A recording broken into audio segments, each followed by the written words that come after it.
Shadowrun is an exciting action RPG with point-and-click adventure game elements for the Super Nintendo. Before it was a video game, Shadowrun was a pen-and-paper tabletop RPG, sort of like Dungeons & Dragons with a dystopian future setting. The world of Shadowrun is a place similar to the high-tech sci-fi worlds of movies like AI, Tron, or Blade Runner. In fact, the game seems to have borrowed scenes from the opening of Blade Runner for its own intro sequence. What makes Shadowrun unique is that in this world, high fantasy coexists with the technological. There are mages that can cast magic spells, shaman that sell mystical talismans, and all sorts of bizarre creatures like shapeshifters, orcs, trolls, and even dragons.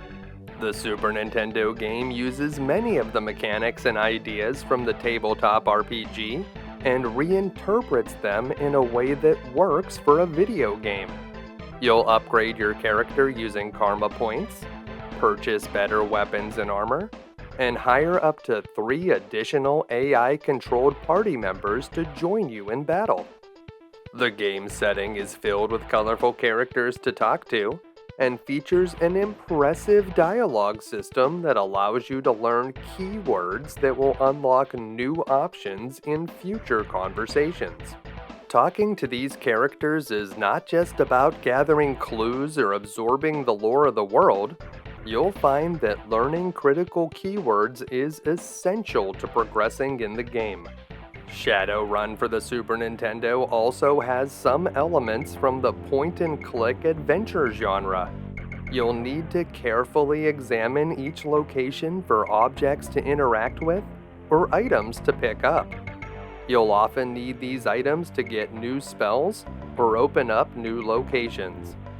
Later in the game, you'll gain the ability to hack computers, and you'll be able to jack into the Matrix where you can disable security systems, open doors, or steal valuable assets and information. Enemy countermeasures protect vital parts of the system. It'll be up to you to avoid them. Shadowrun was developed by Australian studio Beam Software, and design was led by Paul Kidd, the creator of Nightshade for the NES. Nightshade never got a true sequel, but the idea of blending a point-and-click adventure with action-oriented enemy battles is alive and well in Shadowrun. The game's story is loosely based on the 1990 Shadowrun novel Never Deal with a Dragon by Robert N. Charette. While the game borrows much of the setting and some characters from the book, it often goes in its own direction, like in the opening scene where your character is brutally murdered, but rescued at the last minute by a friendly shapeshifter. The game's story and setting is much darker and more mature than you'd usually see on the Super Nintendo, and definitely makes the game stand out. There are very few other titles on the system that offer this level of depth and immersion. Shadowrun released in 1993 to high praise from critics, and it even received awards for Best RPG of the Year from several magazines. It was lauded for being groundbreaking and innovative, but sadly the game did not sell a ton of copies. Part of the problem was the low number of units shipped to stores, and I'm sure that it didn't help when a different Shadowrun game released for the Sega Genesis in 1994. The Sega version is based on the same tabletop RPG, but the similarities stop there. This is a very different game with a totally different story and mechanics. The Genesis game is also good, but having 2 different Shadowrun titles on store shelves certainly did not help either of them. The Super Nintendo version of Shadowrun may not have been a commercial success, but in 2012, Jordan Weissman, creator of the original tabletop RPG, led a successful Kickstarter to create Shadowrun Returns, a modern game set in the Shadowrun universe that uses some elements from the SNES game, like the isometric viewpoint. As a special Kickstarter bonus, the developers created a mission that ties together the stories of the Super Nintendo and Sega Genesis games. In modern times, many players and critics have discovered Shadowrun for the SNES and recognize it for being ahead of its time. When IGN released their list of the top 100 Super Nintendo games of all time, they ranked Shadowrun at number 77. Modern players that attempt this game will still have to deal with all of the challenges retro games are notorious for. It's easy to miss a key item or important piece of dialogue that will result in you being stuck until you do some serious backtracking. The enemies will show you no mercy as you explore the mean streets of future Seattle. If you don't have the very best weapons and armor, it won't be long until it's game over. But what if I told you the best way to upgrade your character so you won't get stuck having to grind for money or karma points? What if I showed you secret glitches and tricks, like a way to duplicate items, or how to access the secret debug room? And what if I told you the best way to defeat every boss? Even the guardians of the AI computer? Well, on today's episode of You Can Beat Video Games, we'll learn all of that and more. If you're new to the channel, we're doing deep dives on retro video games and giving you the professional strategies that can be used by the casual gamer. Please make sure to subscribe and check out youcanbeatvideogames.com for episode lists, news, and official You Can Beat Video Games merchandise. And please join our Patreon for access to an exclusive Discord and a chance to vote on future episodes. This episode was suggested and voted on by members of our Patreon community. Let's get started.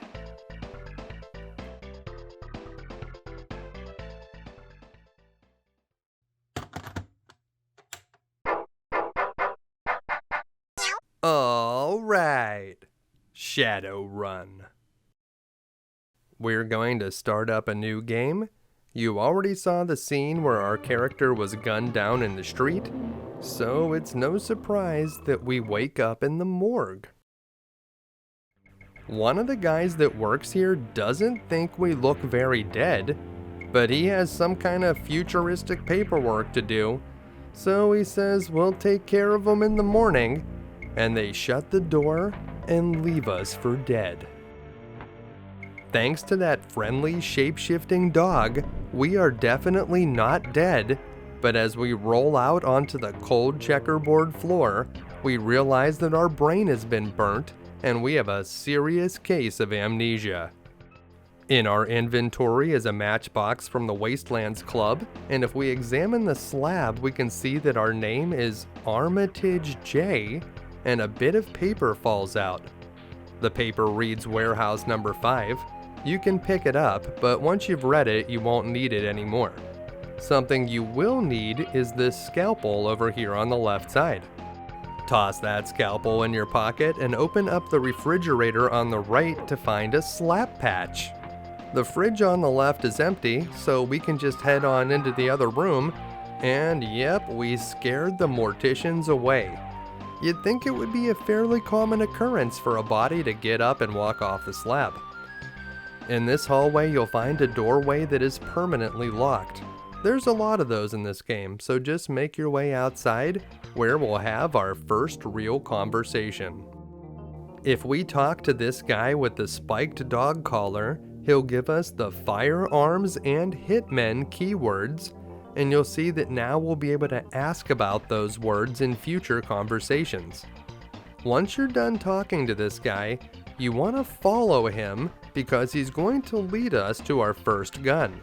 It's down here in this dark alley, and yeah, it was that guy's gun. He's kinda dead now. And this guy called us a dreckhead. Yeah, for a minute there I thought he said something else. Make sure to pick up the Beretta pistol and then press the start button to be able to bring up the menu where you can equip it.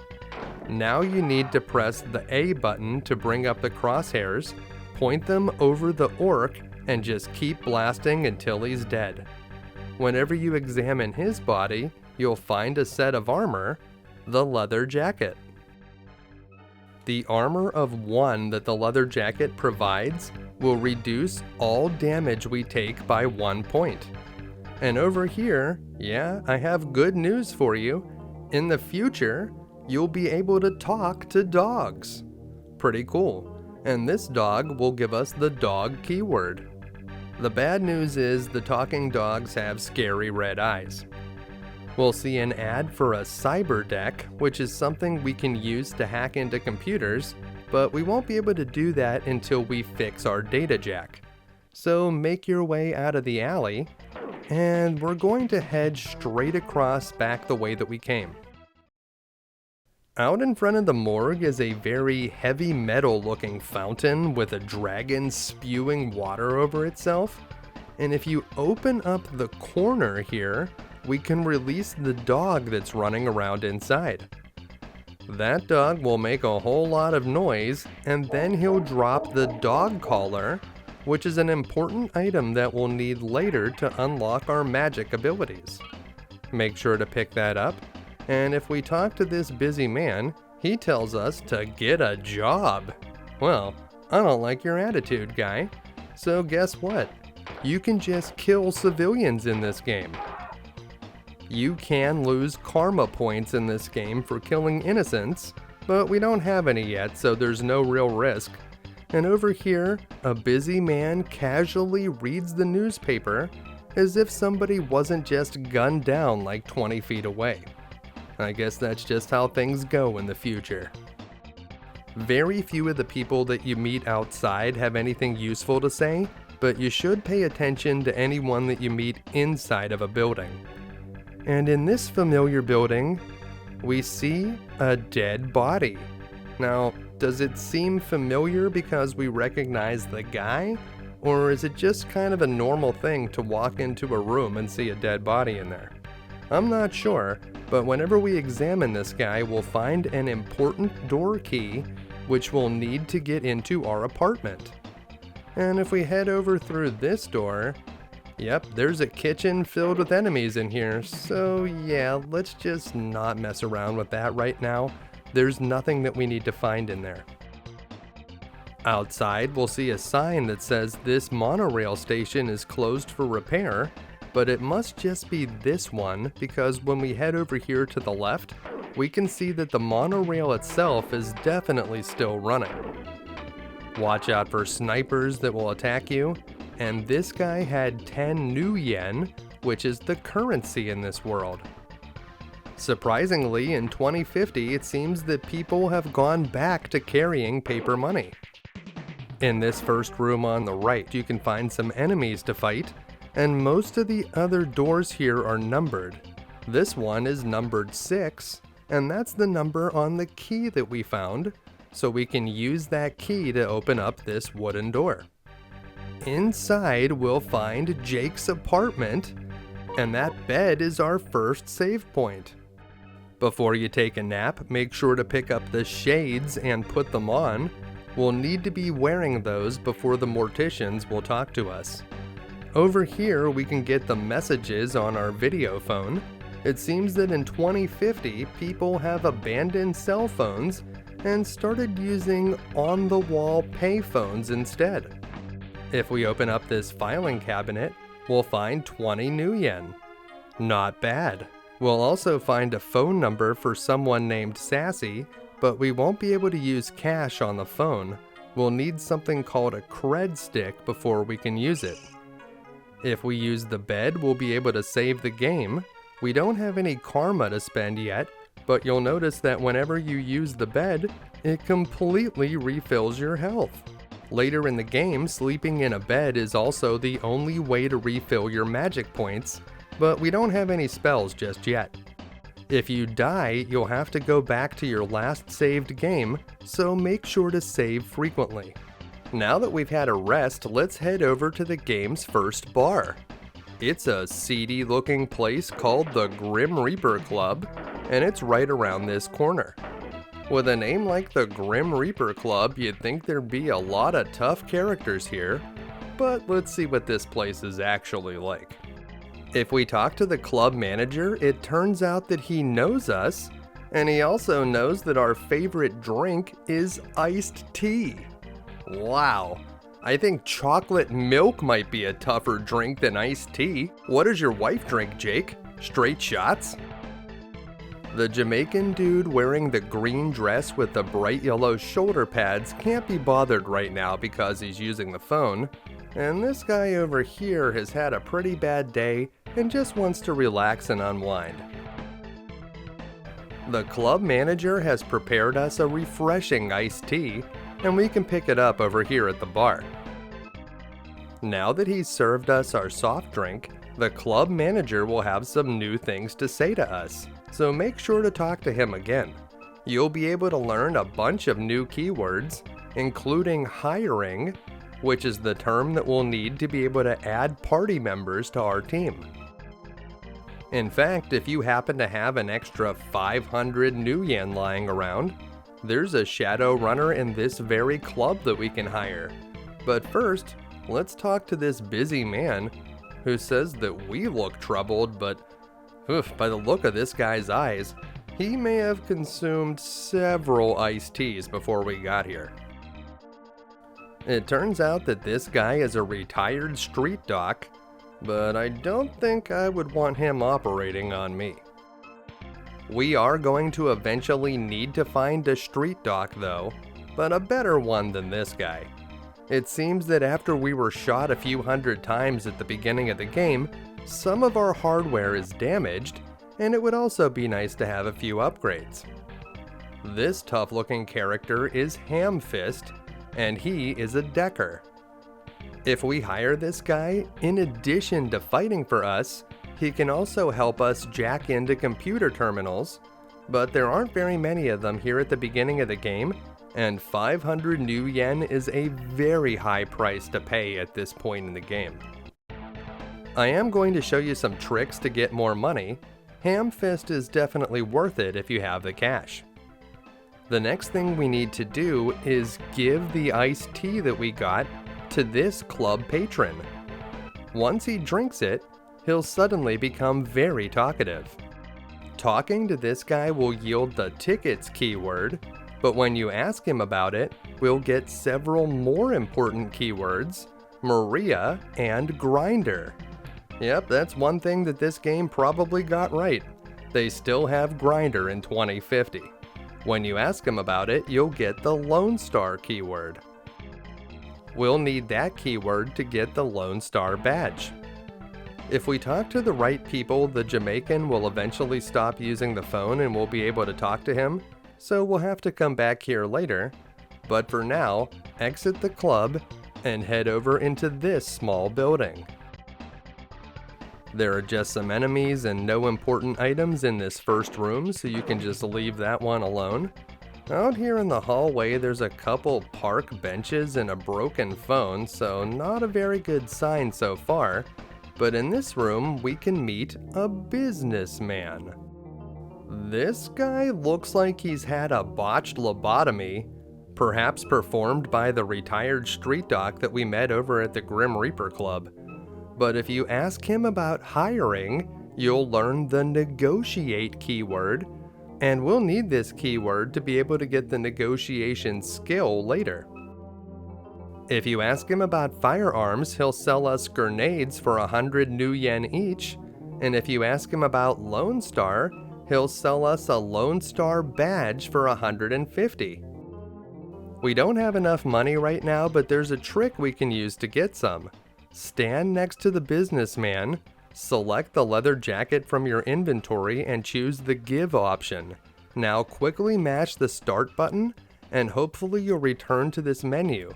Choose to give the leather jacket again, and this time give it to the businessman. He'll buy it for 1,000 new yen, and when you complete the transaction, you'll see a hand that will allow you to give the leather jacket back to yourself. When you open your inventory, you'll see that you have another one. You can do this trick as many times as you need to, and then we can use the money to buy the maximum amount of grenades and the Lone Star badge. You can do this trick anytime you're standing next to a character that you can give an item to, and you can use it to rack up a ton of cash or to build up a large surplus of extra equipment to give to other Shadowrunners. Now I do consider this cheating, and being able to have access to essentially unlimited money at the very beginning of the game does make some aspects of the game less interesting, so I'm going to be able to show you a way to beat the game without using this trick. However, if you're not opposed to cheating, this is a very easy way to get ahead fast. Assuming we did not use the duplication trick, we're going to have to come up with some money so that we can buy that Lone Star badge, and it would also be a good idea to buy at least 2 or 3 grenades before we move on to the next area. One place where we may be able to find some cash is over here in the graveyard, although in the future, places like this are very dangerous because the dead often come back to life, which is probably why those morticians were so scared earlier. The ghouls here are not a good source of money, but they're a very good source of karma points, which is what we'll use in this game to level up our character. If you damage a ghoul and it goes back underground, whenever it resurfaces, it will still be damaged, so keep that in mind. It also may seem like the ghouls in this area will respawn forever, but you can actually clear out this area and the ghouls won't come back until you exit and re-enter the screen.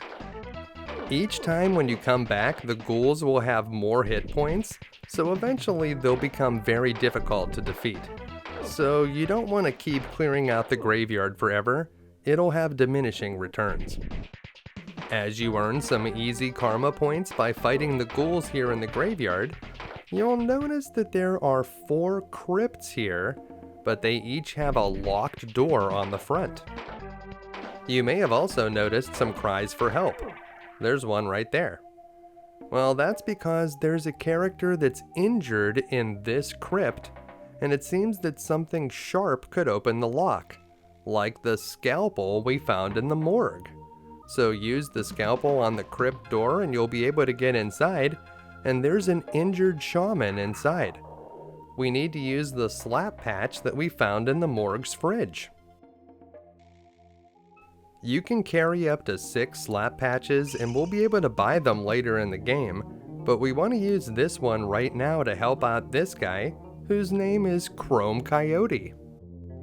When we talk to Chrome Coyote, he'll be so grateful that he'll give us a magic fetish. Weird, but okay. He says that he sees a need for it in our future, and that's the truth. We'll need the magic fetish to unlock our magical powers, and also to open the way to a place called the Dark Blade. Once we have the fetish, Chrome Coyote will disappear into thin air, and when we examine it, we'll see that engraved on the amulet is a bat. When you examine the coffin lids inside the crypts, you'll either find some money, or you'll find a ghoul. Just keep examining the coffin until you find one or the other. Eventually you'll find something. Whether you find a ghoul or cash is completely random, but we are fairly weak at this point in the game, so even just the chance at free money is worth the risk. Also, the ghouls are not that difficult to defeat and are a very good source of karma points. So whatever you get, fight the ghouls or take the cash, and we're going to open the other 3 crypts There's not anything important in these, but there's more of those coffins which may contain cash or ghouls. As we explore the remaining crypts, let's talk a little bit about how combat actually works in this game. When you fire your gun, the game randomly checks to see if you hit or miss. It does not matter how close you are to the enemies. It doesn't matter if there's obstructions in your way. The only thing that really matters on if you hit or miss is the accuracy rating of your weapon and your firearm skill. Raising your firearm skill will make you more likely to hit, and once you've raised that skill to level 6, you will hit 100% of the time with any gun that you would actually use. The game will let you raise your firearm skill higher than level 6, but it will be a waste of points. Once the game determines if you hit or miss, it will decide how much damage you deal. The amount of damage you deal is random, and it can be any number from 1 up to the maximum damage of your weapon. Our Beretta can deal up to 3 damage, so it will deal 1, 2, or 3 whenever we shoot something that doesn't have armor. Most of the enemies here at the beginning of the game don't have armor, but if they did, the amount of the armor would be subtracted from the amount of damage we were going to deal. Sometimes the armor is so high that it will reduce the damage to 0, and even if you have firearms level 6, if you're shooting a heavily armored enemy, it may look like you're missing, but you're just dealing 0 damage because of the armor. This early in the game, we don't have any healing magic, and we don't have any more slap patches. We gave our last one to Chrome Coyote, so if you take a lot of damage, you'll need to head back to Jake's apartment to be able to refill your health. We also need to return to the apartment because we gained a bunch of karma points when we were fighting those ghouls, and the only way to spend them is by resting at a bed. Another way you can gain some quick karma points is to fight the enemies in this building, and if you ever get low on health, you can just walk right over here and use the bed. I think fighting the ghouls in the graveyard is a little bit faster, but right now we just want to focus our karma points into the firearm skill, which will make us essentially deal more damage because we'll hit more often whenever we shoot. To increase any attribute or skill, you simply need to spend karma points equal to the current level. So if you currently have level 3 firearms, you need to spend 3 points to get it to level 4, and then you'd have to spend 4 points to raise it to level 5, a total of 7 points between the 2 levels. If you do manage to get your firearms up to level 6, the next attribute that you want to raise is body. Each level of body will add 10 HP to your health. This room often contains enemies, so you'll just want to clear them out, pick up any money that they drop, and then on the desk in the center of the room, you'll find a paperweight. The paperweight may seem useless now, but later on in the game we'll be able to use it to unlock one of our magic spells. Inside this second room, we'll meet up with the secretary, who tells us that her boss is out. The secretary's boss is a guy named Glutman, and we'll run into him later at a club called The Cage. The most important thing here is an item called the PCD-100 Cyber Deck, and we'll be able to use it to hack into computer terminals. If you try to hack into this one though, we'll find out that we have a bit of a problem with our data jack. The data jack is essential for being able to interface with the Matrix, so until we get that fixed, we're going to have to hire a decker to be able to hack into computer terminals. The elevator in this building doesn't work and never will, so once you have the paperweight and the cyber deck, head on back outside. The secretary said that her boss was out, so maybe we can find him in the club. The one that he likes to frequent, The Cage, is located on a dead end over near the graveyard. So we'll head over here, and there's the graveyard on the left, and up here we'll find the stairway that is the entrance for the cage.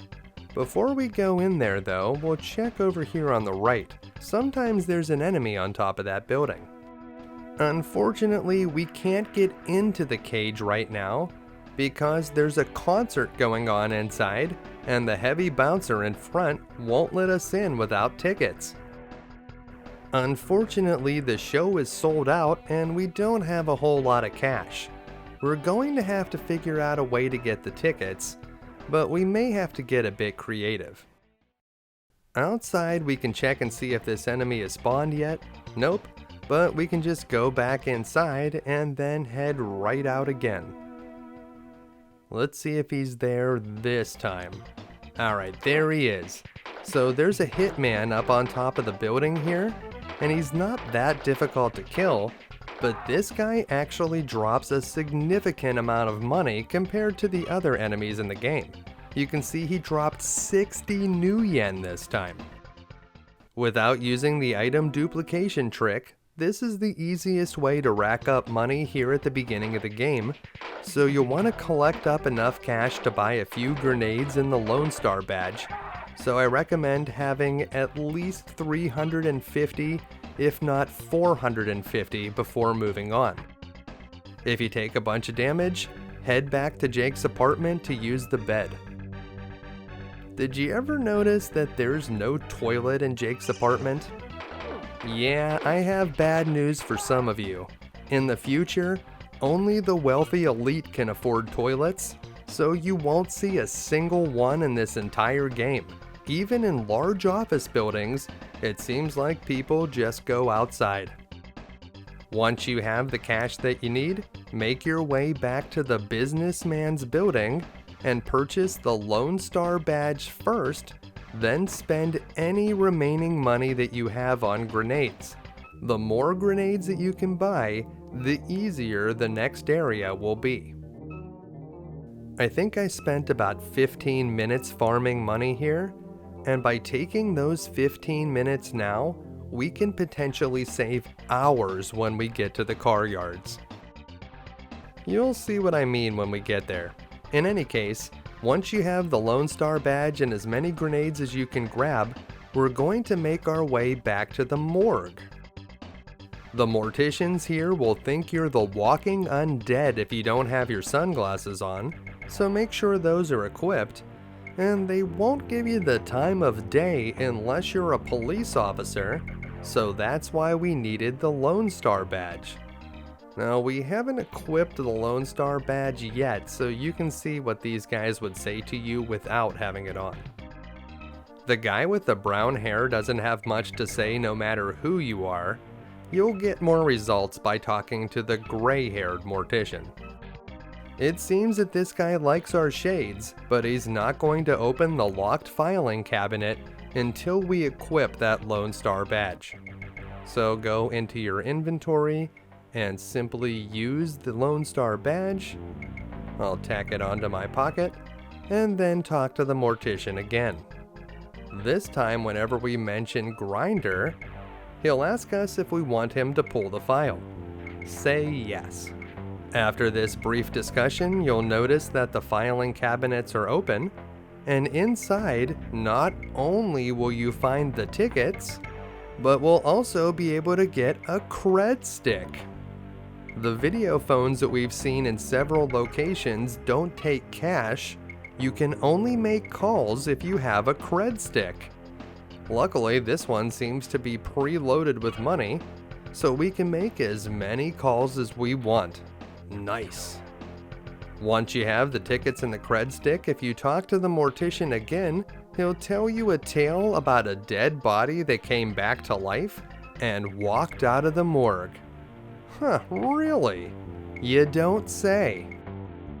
Once you're done talking to those guys, make your way back outside, and we're going to return to Jake's apartment.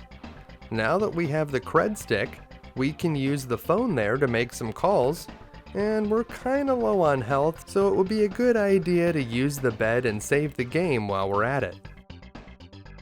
The first time we came to this apartment, we found a scrap of paper with a phone number on it for someone named Sassy. As long as you've examined that piece of paper, whenever we use the phone, Sassy's number will be available. To use the phone, simply use the cred stick and then select the video phone. Sassy's number is the only one that we can dial right now, but whenever you talk to her, we'll find out that she used to be Jake's girlfriend, but she seems to have moved on. She'll give us the calls keyword, and when you ask her about it, she'll give us the Glutman keyword, as well as Glutman's phone number. The Glutman keyword is essential. We can call Glutman's secretary, and until we ask her about Glutman, he will not appear at the cage, and we will not be able to meet him.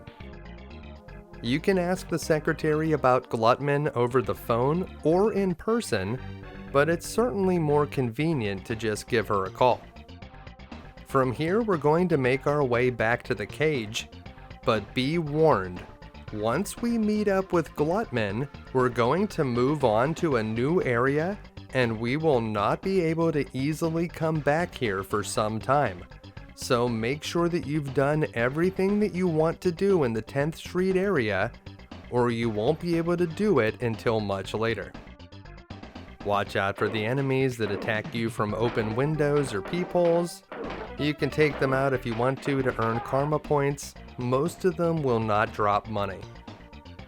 And we'll head past the graveyard and make our way into the cage. This time, whenever we talk to the troll bouncer, we'll be able to give him the tickets. So use them from your inventory and then select the bouncer, and now he'll let you in. If you talk to the bouncer, he'll tell you to not do anything stupid, and doesn't seem to notice that we came in here carrying a gun and several grenades. Real high quality security at this establishment. If we talk to this busy man, he doesn't have a whole lot to say. And over here we can talk to the club manager, who's a bit more interesting. It seems that Glutman is not only here tonight, but he's been running up a serious bill. He seems to be waiting for someone. Could he be waiting for us? If we ask him about firearms, yep, we certainly were not supposed to bring them inside, but it doesn't seem like the orc is doing a very good job of checking. If we want to know where Glutman is, we should probably ask the woman that's been bringing him drinks all night, and she says he's over by the band. Over here we can see Gavin the guitarist, Johnny the drummer, Maria Mercurial, and keyboardist. Yeah, I'm a real big keyboardist fan myself. This woman looks just like Jake's ex Sassy, but when he tells her she looks familiar, she does not appreciate it. The dancing hippie nearby doesn't appreciate us talking to her either, and gets fairly aggressive whenever we speak to him. This shady character is the Glutman guy we've been looking for, but once we talk to him, we're going to leave this place. So let's talk to this guy first. He'll give us the ghoul keyword. The ghoul keyword is the key to being able to hire Jenga Dance, the Jamaican guy that was using the phone over at the Grim Reaper Club. Once you have the ghoul keyword, Jenga Dance will stop using the phone and he'll be available to chat with. He's a little bit on the expensive side, but if you have a lot of extra money, he will give you access to magic, which is something that we just don't have this early in the game. One of the spells that he can cast is the heal spell, which will restore your health. 1,500 new yen is pretty far above our budget right now, but if you've been grinding for a long time and have a bunch of cash, or if you've been using that item duplication trick to get a bunch of money, you may want to hire this guy.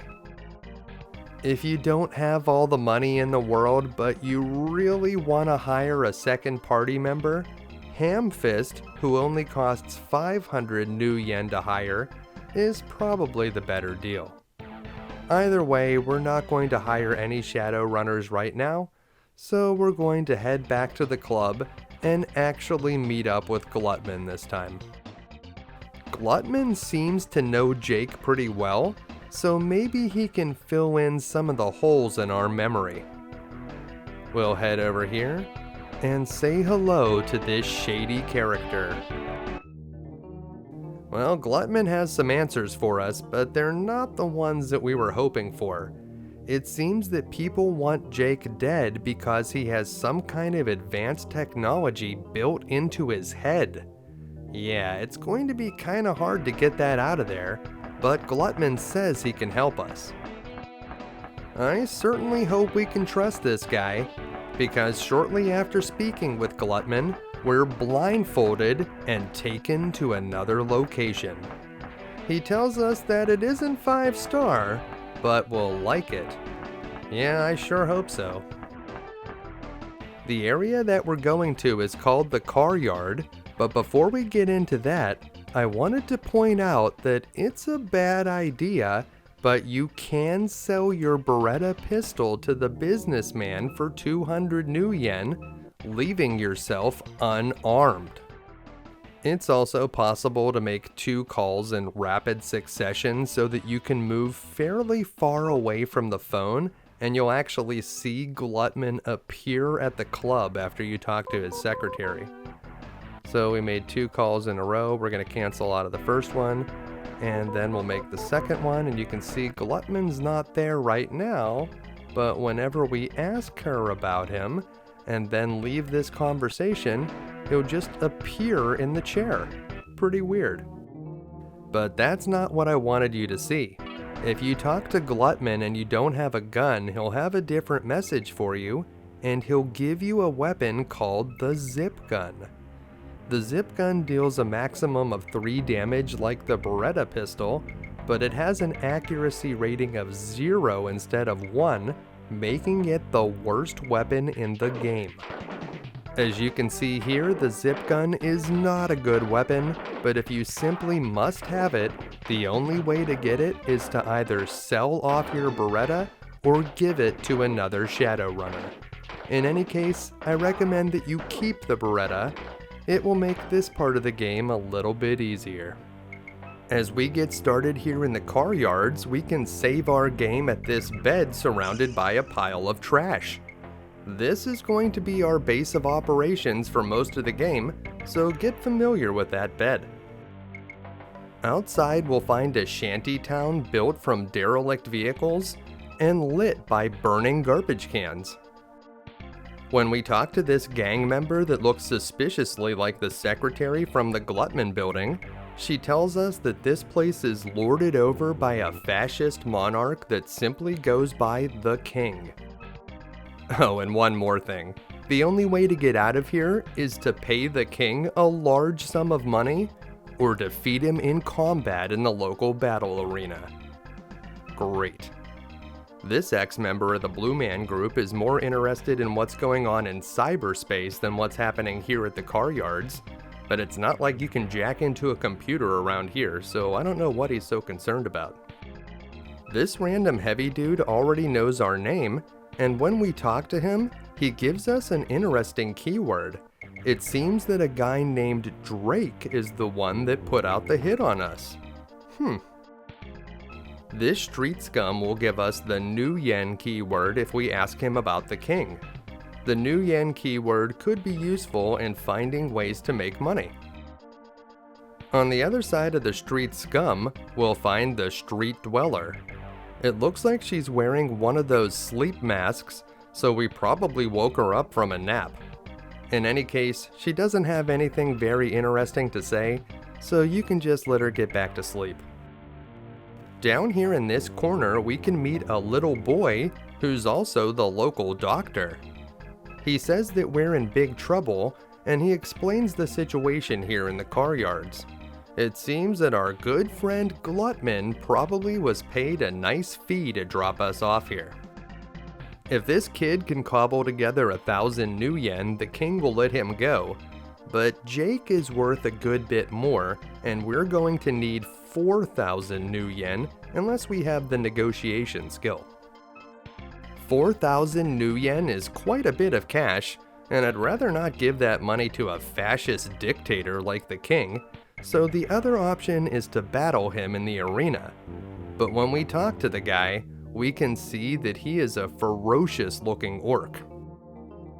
The king suggests that there are ways to make money here in the car yards, but I don't think that the little boy was hiring, so I assume that he means we need to fight some battles in the arena.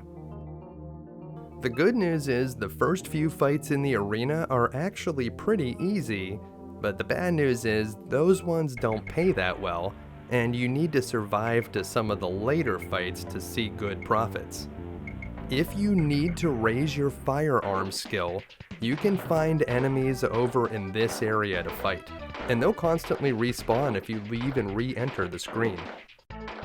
The first time I got to the car yards, I had to spend hours here grinding fights against these enemies so that I could build up enough karma to survive the more difficult battles in the arena. But I want you to know that there is definitely a better way. If you don't have a very high firearm score yet, so something like less than 3, you probably should farm some karma points here so you can raise that stat. But don't worry about raising any other of your attributes right now.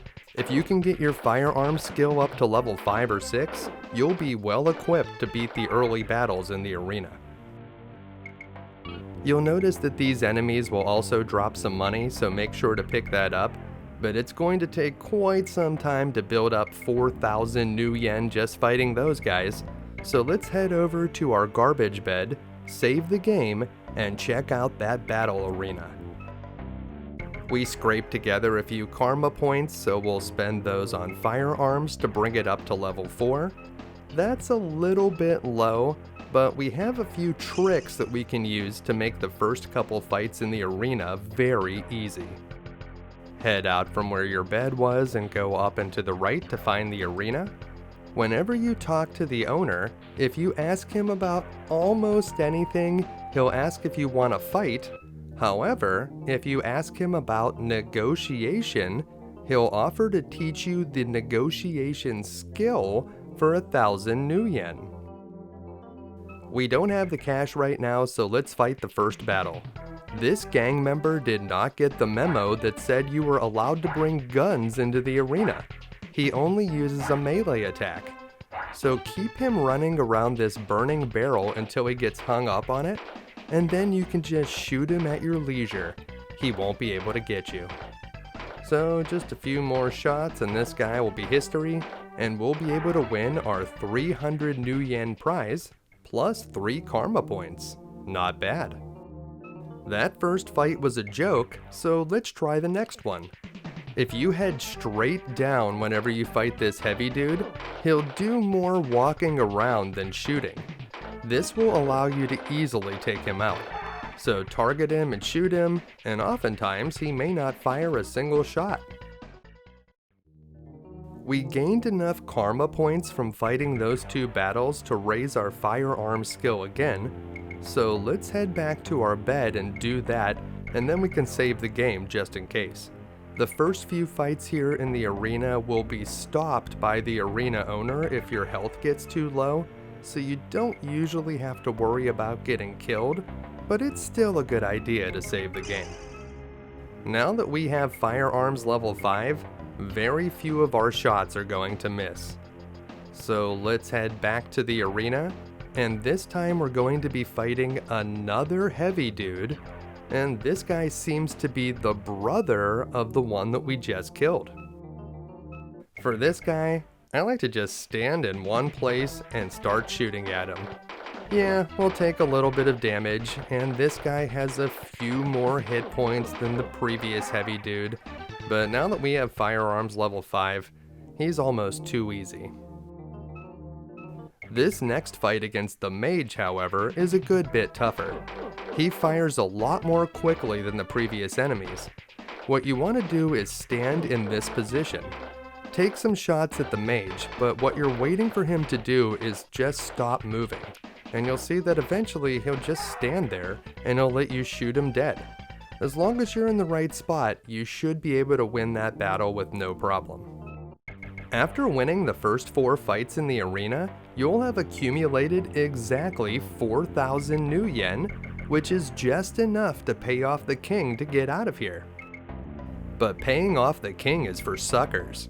We can use that 4,000 new yen to buy some better weapons and armor as soon as we get out of this place.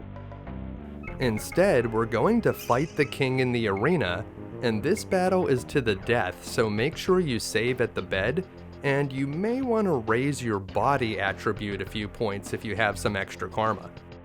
Before we battle the king, might I suggest that you talk to the little boy about healing so that you can purchase slap patches for 100 new yen each. You can hold up to 6 slap patches, and they are the only way to heal yourself in battle at this point in the game. The slap patches that we just bought, as well as the grenades that we purchased at the beginning of the game, will give us the extra edge that we need to defeat the king. Ask the arena owner about the king and you'll be able to fight him. As soon as the battle begins, wait for the king to stop moving and then pause the game to bring up the weapons menu. Use a grenade and target the king, then pause the game and immediately use another one. Keep doing this until you're out of grenades and you'll throw them all at once. The grenades always hit and they deal up to 13 damage. Make sure you're all the way on the left side of the screen after throwing the grenades, and just wait in this position. Keep firing at the king and use some slap patches if you get low on health.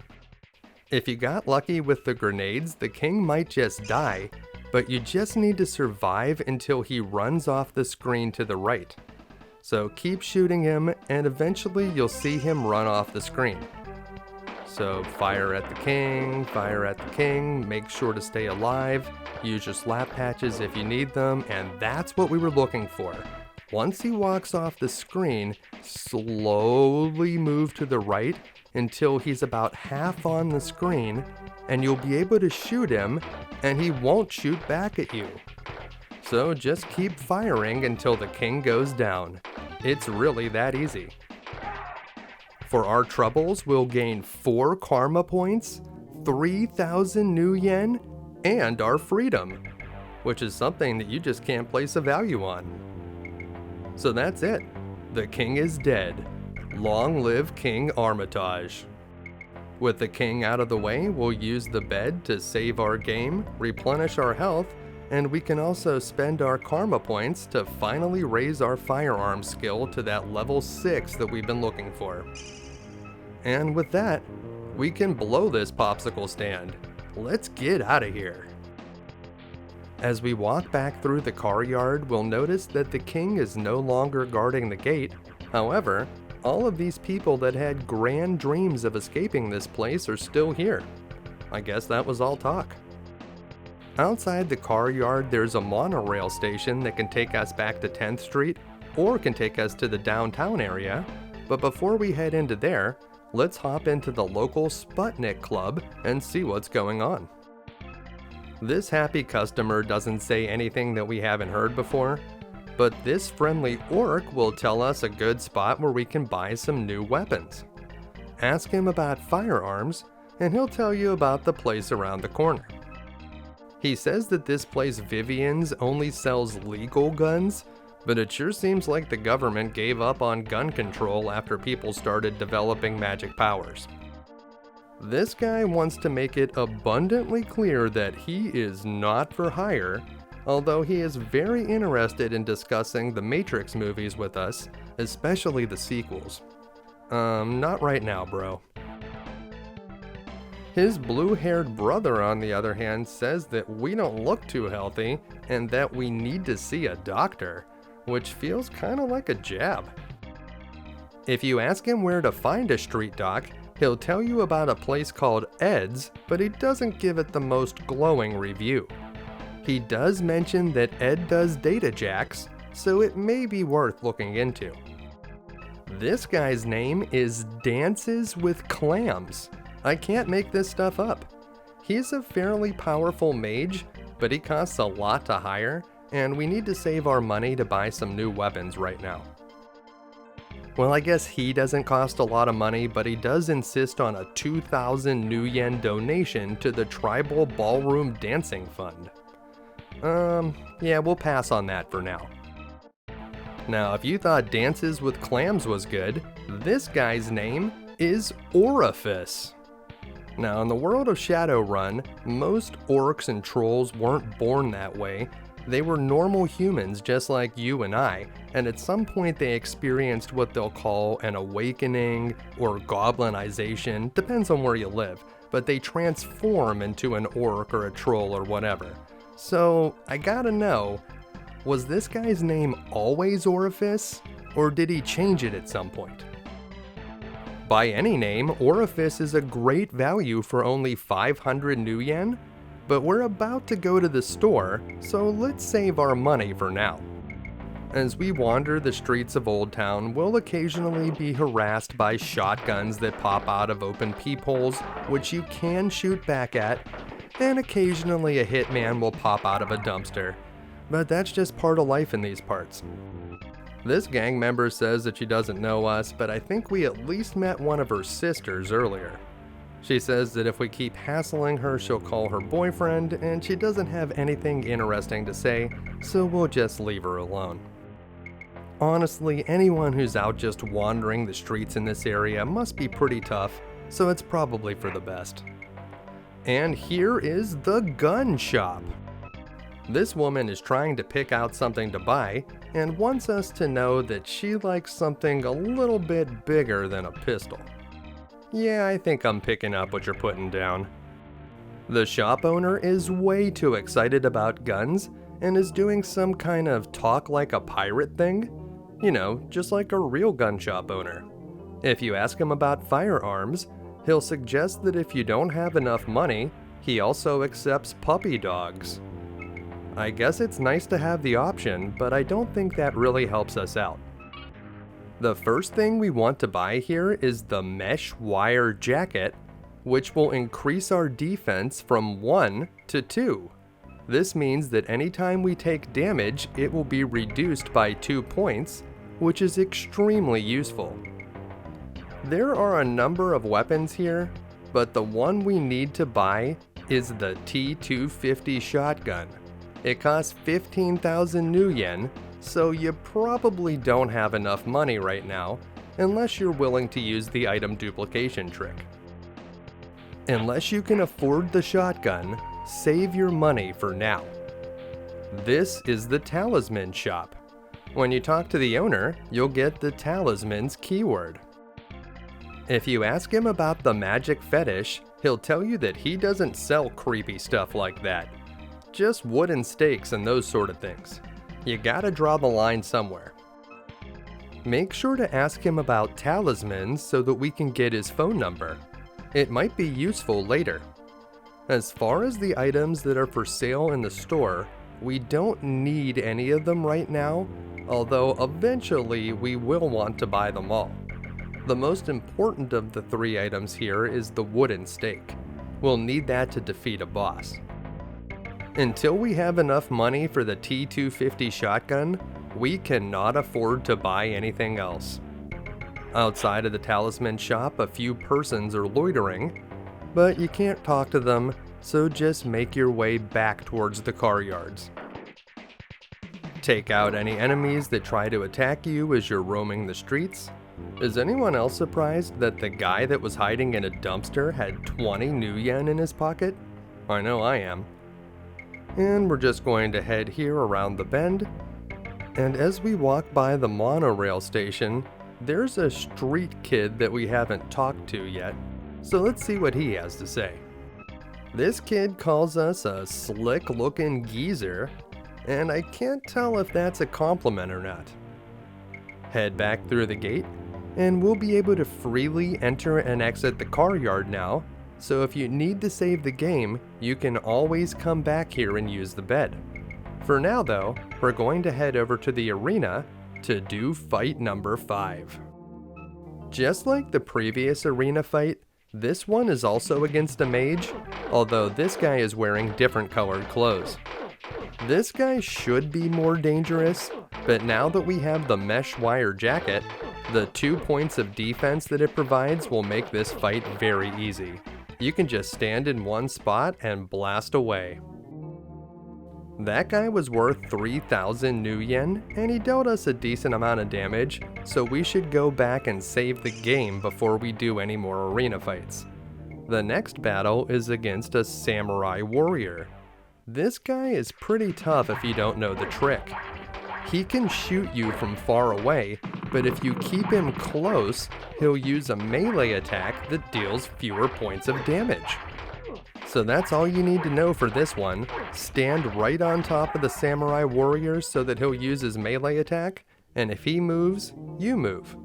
You'll get 4,000 new yen for defeating him, and then we'll take on arena fight number 7, the Ferocious Orc. Ferocious is a bit of a misnomer because this guy is very easy. Just stand in one spot and keep shooting him. He should go down without much of a fight. And we had taken a good amount of damage in the previous battle, so this one did get a bit closer than it should have, but in the end he says help before he fades from existence. We'll pick up our paycheck and head back to our nice cozy garbage bed, where we can spend some of the karma points that we accumulated in the arena. We need to have strength of at least 4 to wield the T250 shotgun, so make sure to upgrade that attribute at least once. You may be surprised to find out that raising your strength score does not increase the amount of damage you deal, it just gives you access to heavier weapons and armor. It looks like we're a little bit short of the 15,000 new yen that we need to buy the shotgun, but if we sell our leather jacket for 1,000 and our Beretta pistol for 200, we'll have just enough money to buy the weapon we want. This guy says that he's ripping us off, but nobody's going to give us more money for those items, so it seems pretty fair. The T250 shotgun has a maximum damage of 8 points per shot, but it can also deal as few as 1 point and any number in between. Having a higher top-end damage will increase the average amount of damage that it deals per shot, and it will also help you against armored enemies. Now that we have the best weapon and armor available at this point in the game, it's time to go to the monorail station and take a ride to the downtown area. We've not explored the downtown area yet, and it's actually quite large. So we'll head into the monorail. If you go to the right here, you can go back to 10th Street, so you want to stay to the left if you want to go to downtown. Walk up the stairs and just wait on the platform and a monorail will show up. When its door opens, you'll automatically enter, and we're going downtown.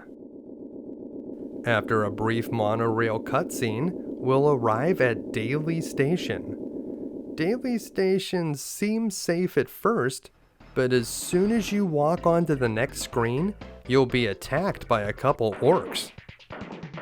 These guys were extremely unwise to pick a fight with someone who just bought a shiny new shotgun.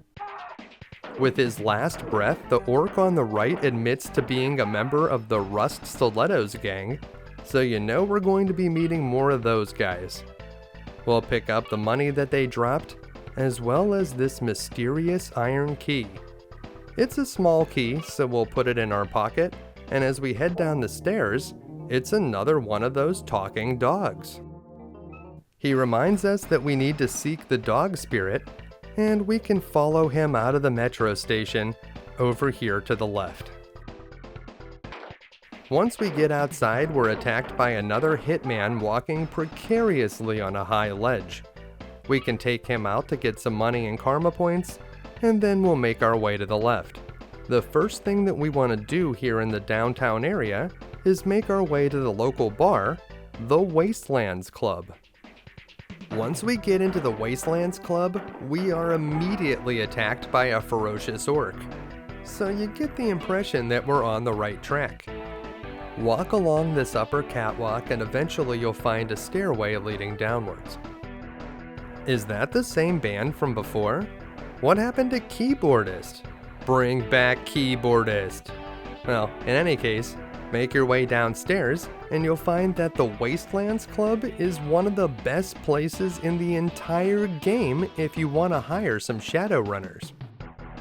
Of the 4 Shadowrunners that you can hire in this club, Norbert is the most expensive. He also may be one of the best, but he's more than a little bit insane. Norbert deals the same amount of damage as Frogtongue, who's also available in this same club, but he fires faster and has higher accuracy so he hits more often, making Norbert a very good value if you're interested in hiring people at all. This guy, on the other hand, is known as the Jetboy, and statistically, he is the worst of the 4 runners here. He costs 1,000 new yen to hire, which is the same amount that it would cost to hire Anders, who is also a decker and has 2 points higher power and higher accuracy. That being said, of the 4 runners here, the Jetboy is the one that we're actually going to hire. If you talk to the club manager, you can get the ice keyword, which is going to come up later. He doesn't have any ice right now, so we're not going to be able to get an iced tea in this bar. Yeah, this place is not cool. When you ask him about the Rust Stilettos, he tells you that they're hiding out nearby, and that's true. Their lair is located very close to the Wastelands Club. Anders, with his 5 power and 2 accuracy, is the better of the 2 deckers here, but he has a slow fire rate which makes him not particularly impressive in combat. He's friends with some other Shadowrunners and is happy to name drop them for us, as if would be impressed. If you really need a decker, you can certainly do worse, but I recommend that you save your money for now. Over here in the corner, we can meet up with Frogtongue. Frogtongue may not seem as good as Norbert at first, but his defense of 3 makes him very robust, and he'll be one that survives a lot of battles. For only 1,500 new yen, Frogtongue is an excellent value, but we're not really in the market for Shadowrunners right now. Once you're done conversing with the Shadowrunners here in the Wastelands Club, you can make your way outside the same way that you came in. So we'll head back up the stairs and follow the catwalk to the exit. There's no way to get over to the area where the band is, and the people that are dancing in the middle of the floor don't have anything useful to say. Outside, you may notice this object. That's a grenade, and the pin has been pulled out. As Admiral Akbar would say, it's a trap. So stay away from that grenade and make your way up here, where we'll find the outside of the Rust Stilettos hideout. It doesn't matter what you say to these guys, it's going to start a fight. I like to hide behind this dumpster so that I can attack the gang member that throws the Molotov cocktails before I take on this heavy dude. Once they're both cleared out, move forward slowly because there are more enemies here. So we'll pick up the new yen, and here's another heavy dude. You don't want to get very many enemies on the screen at the same time, that'll make things more difficult for you. Behind the second heavy dude is a locked garage door. Now, we did find a key earlier on the corpse of another Rust Stilettos member, so we should try that key here. And like magic, the door opens. Once we get inside, we're going to be attacked by more gang members. The enemies here are quite difficult, so if you get low on health, we're going to use the hit and run technique. Basically, the enemies will not respawn here, so if we leave this area, go to a bed and heal ourselves, we'll be able to come back to this room and finish off whichever enemies are remaining. I may be pressing my luck a little bit with this last gang member, but I think we'll be okay. If you have to bail out, try to grab any money that was dropped before you leave the room. After defeating the enemies in here, 2 more ferocious orcs will come out of the door. Try to shoot them quickly and you can catch them off guard before they start shooting at you. One of them will drop a crowbar, which is a very important item that we're going to need later. The enemies in the next room are much worse than the ones that were in this room, so we definitely need to get to a bed before we move on. Hopefully we won't get gunned down in the street before we make it back to the car yards. So head back out the same way that you came in, and make your way back to the bed at the car yards, where we'll be able to refill our health, and we can spend any karma points that we earned. We did get quite a few there. It would be a good idea to raise your body score at this point so that we have some more hit points. Having more HP will be very useful when we get to that next room. As you can see, the enemies did not respawn, and when you get to this room, you just want to take out a couple of the enemies. Do not attack the gang leader in the upper left corner. So try to take out this gang member, maybe 1 or 2 heavy dudes. The more you can take out the better, but these guys are very dangerous. I'm gonna try to grab the money and then just get out of here. Remember, these enemies will not respawn, so when we come back here later with full health, there's only going to be 3 enemies in there instead of 5. So we'll head back to the car yard again. We'll use the bed and save the game. This is the easiest way to do it. If you're doing well, clear out as many enemies as you can, but save the gang leader, and you're going to see why here in a minute. With all of the money that we found on the corpses of dead gang members, we now have enough cash to hire a Shadowrunner, and we're going to go and hire the Jetboy. Now I said that the Jetboy is not very good, so why are we hiring him? Well, if we take the Jetboy to the Rust Stilettos lair, and he survives until after we kill the gang leader in the back room, we're going to get a bonus. So it's important that we clear out most of the enemies before hiring the Jetboy, because he's kind of fragile, and there's a good chance that he'll die before the gang leader goes down if you left too many enemies alive. This time when we get to the back room, we are going to go directly for the gang leader. As long as the Jetboy is alive when the gang leader goes down, we will get the bonus. So focus your attack on the gang leader. He is the more dangerous of the 3 enemies anyway, so once he's gone, this fight will be much easier, and hopefully you can take him out before Jetboy dies. The gang leader doesn't say anything relevant before he dies, but you can see the Decker finds 2,000 new yen. So we got a bonus of 2,000 new yen because we had Jetboy with us, which is 1,000 more than it cost to hire him. Do not miss the password after you clear the enemies here. That's the most important thing that you need to find in that back room, but it will definitely be nice to have that extra money, so bringing Jetboy with you is worth it. If Jetboy is still alive after you clear the Rust Stilettos lair, we can also take advantage of his Decker abilities, and we can go back to 10th Street and hack that computer in the Glutman building. You can always come back and do this later after your own data jack is fixed, but if you have Jetboy with you, this is a good opportunity to use his abilities. Just in case you'd forgotten, once you exit the 10th Street station, you'll be able to find the Glutman building by heading down and to the left.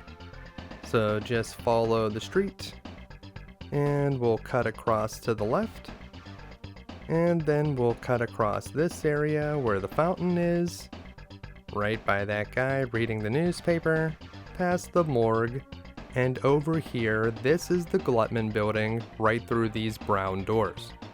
Head into the second door here, avoiding the first, and this is where we can find our first computer terminal to hack.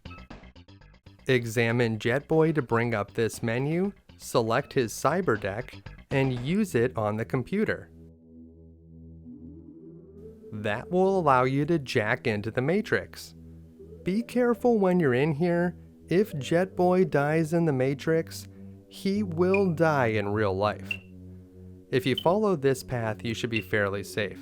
So take a zigzagging path towards that pillar on the far right, and then go around it along this axis.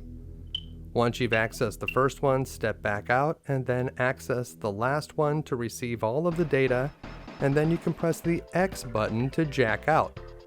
Once you get back outside, you'll see that we got 1,000 new yen, as well as a data file that contains some bad news. This email confirms that Drake is the character behind the death squads that are trying to kill us, so until we take him out, we'll never be safe.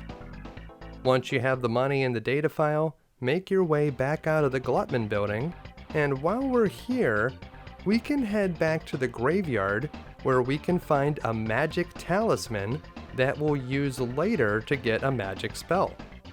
So we'll open up the door, and we just need to kill a few of the scary ghouls out in this area, and eventually one of them should drop a bone.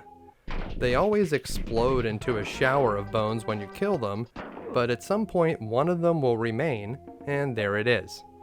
Make sure to pick up that ghoul bone. It will help you get the Powerball spell, which is not the most useful magic spell, but we're going to get it anyways. We can also take a moment to stop by Jake's apartment, where we can rest in his bed and save the game. In the next section, we're going to be trying to fix our data jack, and it's going to activate something called a Cortex Bomb. While the Cortex Bomb is active, you will not be able to save the game, so make sure to save now while you have the chance. To fix our data jack, we need to meet up with a street doc, and one of the guys at the Sputnik Club mentioned a place called Ed's Patch and Fix in Old Town. Ed may not be the best street doctor in Seattle, but we won't be able to get an appointment with a better one until we meet with Ed first. The entrance to his office is located here in this back alley, which is not a good sign. Ask Ed about your data jack, and he'll recommend an examination that costs 500 new yen. Take him up on that offer, and he'll start out by making a joke about finding a needle that's not too rusty. Oh yeah, that makes me feel way better, Ed. As Ed is operating, he loudly exclaims, "Oops." Yeah, we'll file that under things you definitely don't want to hear while someone is performing brain surgery, and the loud ticking noise that follows is also way up there. Ed seems to have unwittingly activated a Cortex Bomb, which has the terrible side effect of exploding your head if it's not taken care of quickly enough. Make sure to ask him about the Cortex Bomb so you can at least get a refund for the examination. We're going to need that money later so that we can actually fix this thing. Repairing a Cortex Bomb goes far beyond what Ed is capable of, so he recommends that we visit Dr. Mapplethorpe. We'll need to do it within 30 hours or the Cortex Bomb will go off, so make sure you have the 2,000 new yen to pay Dr. Mapplethorpe before you start this quest. The good doctor's office is located in the downtown area, fairly close to the metro station. You can simply walk right in there at this point in the game, but we definitely have time to do a little bit of exploration first, so before we head to Dr. Mapplethorpe's office, we're going to go and visit the Jagged Nails Club, which is down and around this building and then up and to the left. Jagged Nails is the premier club in town, and the bouncers outside will not let you in until you've increased your notoriety by defeating the gang leader in the Rust Stilettos lair. You'll also have to pay them a cover charge of 50 new yen every time you enter this place, so if you're feeling exceptionally frugal, you can skip this for now, but once you've repaired your Cortex Bomb, you won't be able to ask anyone about it, and you'll miss out on some of the things that people have to say. A lot of the bystanders outside have been waiting a long time to get into this joint. I hope they're not terribly annoyed when we jump the line and walk right in. 28 hours until the Cortex Bomb goes off.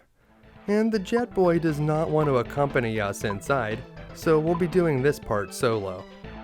This waitress doesn't have anything interesting to say because she can get fired for talking too much. Oof, brutal. Over here we can talk to a bartender who tells us that the other bartender, named Cecil, is better at socializing, so we should head over here and talk to him.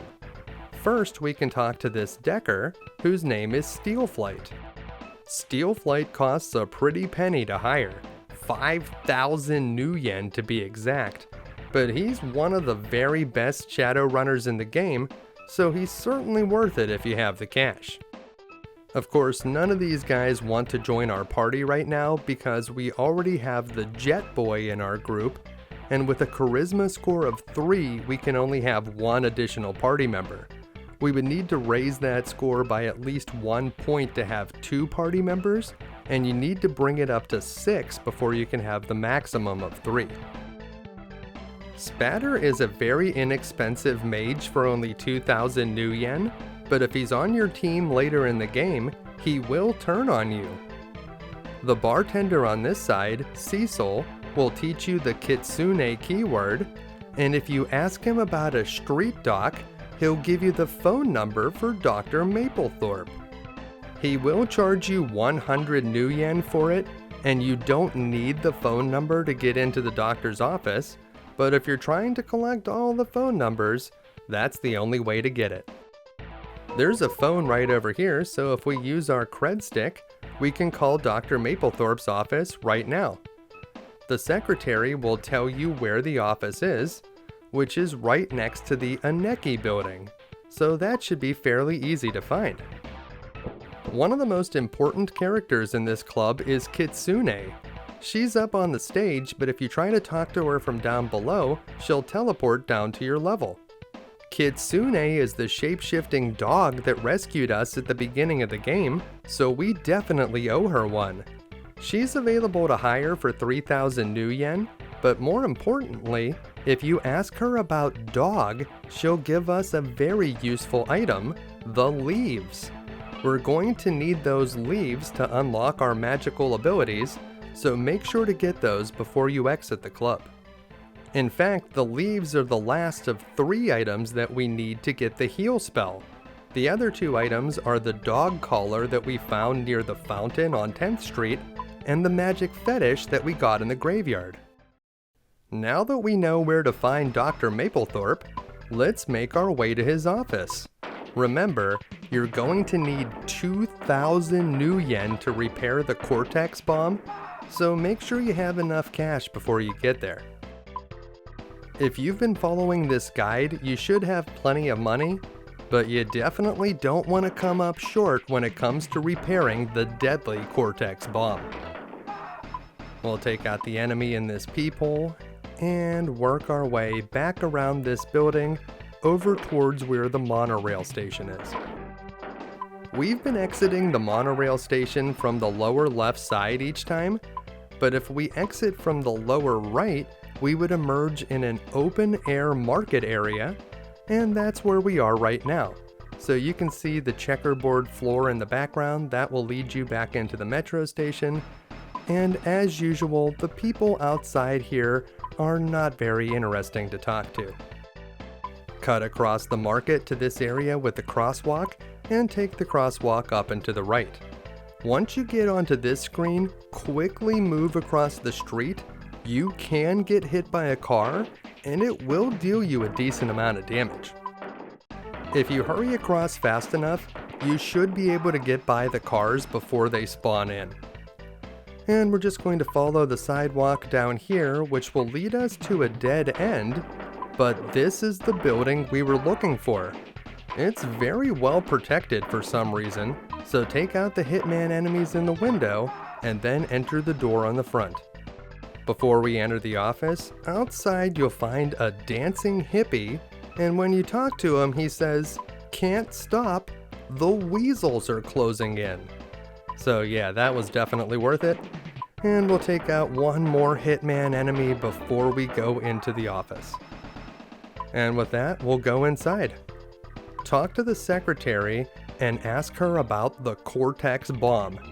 She may seem very alarmed, but if you don't have the 2,000 new yen, she won't let you inside. Inside, we'll finally meet Mapplethorpe. Whenever you talk to him, if you ask him about healing, you can purchase slap patches here for 100 new yen, but that is not what's important right now. Ask him about the Cortex Bomb, and he'll tell you to get up on the table so that he can disarm it immediately. Once Jake is up on the table and unable to move, Dr. Mapplethorpe starts telling him about cyberware that he's selling. Oh, great. There's nothing we can do but listen to his pitch, although we are going to be interested in buying some of that cyberware, so it's probably worth hearing about. Dr. Mapplethorpe reveals that there is some very special data that's been biografted into Jake's head computer, and there are many people out there that would kill him to get it. He doesn't seem to be able to remove the graft, so there's not much we can do about it right now. On the left side of the room, we can see some cyberware for sale, and we definitely want the boosted reflexes for 15,000 new yen. Those will make us shoot faster. We could buy the leadership skill for 3,000. This will give us a new skill, and that skill will make Shadowrunners stay in our party for longer, assuming that they don't die. But at this point in the game, that is typically how most Shadowrunners are going to leave your team, just like the Jetboy did here. Well, it was nice having a friend for a while, but I guess we're back to running solo. Now that we've had the Cortex Bomb removed, our data jack is totally functional, and we've regained the ability to hack into computer terminals using our cyber deck. This means that we don't really need the services of the Jetboy anymore. The next thing that we need to do is meet up with the dog spirit so that we can get our magic abilities online. We have all of the items we need to get the heal spell, so we just need to make our way to the docks to be able to get it. You'll find the docks down in the lower part of the map near the big black building that says Drake on it. So head down past this small cemetery, and you will find the Drake building on this screen. So this is the one I'm talking about. Watch out for peepholes, and just follow the street. There's another hitman hiding in the bushes. Take him out, and we'll head down here, which will take us to the docks. There are always a ton of enemies down here at the docks, so be ready for a fight. If you're low on health, you may want to go back to a bed before you come through here. There are several things that we need to do here at the docks, but the most important thing is to get that heal spell, so that's what we need to do first. Head down here and try to take out this hitman before he notices you. Watch out for massive orcs or mages that could be waiting on the other side. We'll take out this massive orc first, just in case there are more enemies when we advance the screen, then we won't have to deal with them all at the same time. So we'll pick up the money, and we'll continue this way. We don't want to head off to the left, we want to stay up here at the top. There's going to be more enemies on this screen, so we'll take out another massive orc, and there's a locked door behind him. We're not going to go in that door, we want to go in the other door up here. So this is where we're going to meet the dog spirit. Approach the circle, and if you have the leaves, magic fetish, and dog collar, you'll automatically get the heal spell. This will also unlock your magic abilities, so now you'll have 10 MP instead of 0. When you talk to the dog, he will give us our next quest. We need to vanquish the rat shaman. Pause the game and select heal from your magic menu, and now you'll be able to use it by pressing the X button and selecting a target. The door next to the dog spirit can never be unlocked, so just make your way to the next screen. There's a door here that can be unlocked, but let's clear out these enemies first. Most of them are going to be pretty easy to defeat with our current level of equipment. So just position the crosshairs over the enemy and mash the attack button, and sooner or later they'll all go down. We'll pick up the money that they dropped, and then we're going to head into the door over here on the right. Inside, we'll likely encounter some more enemies, although occasionally this room is empty. Oh, this time we're lucky. In here we'll find a computer terminal that we can hack with our cyber deck. Select the cyber deck from your inventory and target the computer. It's time to jack into the Matrix. The safest way to navigate the Matrix is to take one step at a time, and you can press the B button to attack in front of you. If there happens to be an enemy ice there, you'll have a chance to destroy it, and if there's no ice, you'll only take 1 damage. If you do find an ice and you don't kill it, if you have a low computer skill, you may just want to try to walk around it for now. Our computer skill is not very high at the moment, but we were able to navigate that matrix, which allowed us to steal 2,000 new yen. In addition to the money, we also got a data file, and when examined, that file reveals that the program that's locked inside of our head computer is some sort of anti-AI program. So that's what everyone is trying to get. Interestingly, here in 2050, it doesn't seem like there's very good AI. I think the people in this time would think an Amazon Alexa was some sort of sorcery. This program could give a big edge to whichever corporation can gain control of it, so it's no wonder that so many enemies are trying to kill Jake. The next thing we need to do is defeat the rat shaman, but before we do that, it would be really nice to have those boosted reflexes that are sold by Dr. Mapplethorpe, but we need 15,000 new yen to get them. The easiest way to make money, of course, is to fight more battles in the arena back in the car yards. So we're going to make our way to the metro station and ride the monorail back to the Old Town area. When we get there, we're not going to go directly to the car yards. Instead, we're going to take a quick detour to the gun shop so we can pick up a few grenades. Having a nice stock of grenades is going to give us an edge in one of the more difficult arena battles. I recommend buying 5 or 6 grenades. The amount of money that we're going to win will more than make up for the cost of these items. Once you've stocked up on grenades, the next few arena fights are quite dangerous and they will go to the death, so make sure to save the game first and use any karma points you have to buff up your magic abilities. Each point of magic that you have will give you 10 MP, which will make it a lot easier to cast your heal magic and restore your health. The next fight against the gang leader is a tough one. You want to head over to the left side of the arena. This will cause the gang member to make smaller circles, and it'll be a bit easier to get a target on him. Be ready to cast your heal magic. This guy can hit hard, but he slows down after a while, and that will give you an opening. Just make sure to keep your health high, and you should have no problem taking him out. You'll want to save your game again before the next battle. This one is even more difficult than the previous fight. The Troll Decker is by far the most difficult enemy you'll face in the arena. As soon as he stops moving, you're going to unload all of your grenades on him, a lot like we did against the King, except this time we have more of them. The grenades have potential to hit very hard, but the amount of damage they deal is still random. 5 grenades is usually enough to kill the Troll Decker, but sometimes you'll come up a little bit short, so be ready to target him and finish him off with your gun. For our troubles, we gained 4 karma points and 7,000 new yen.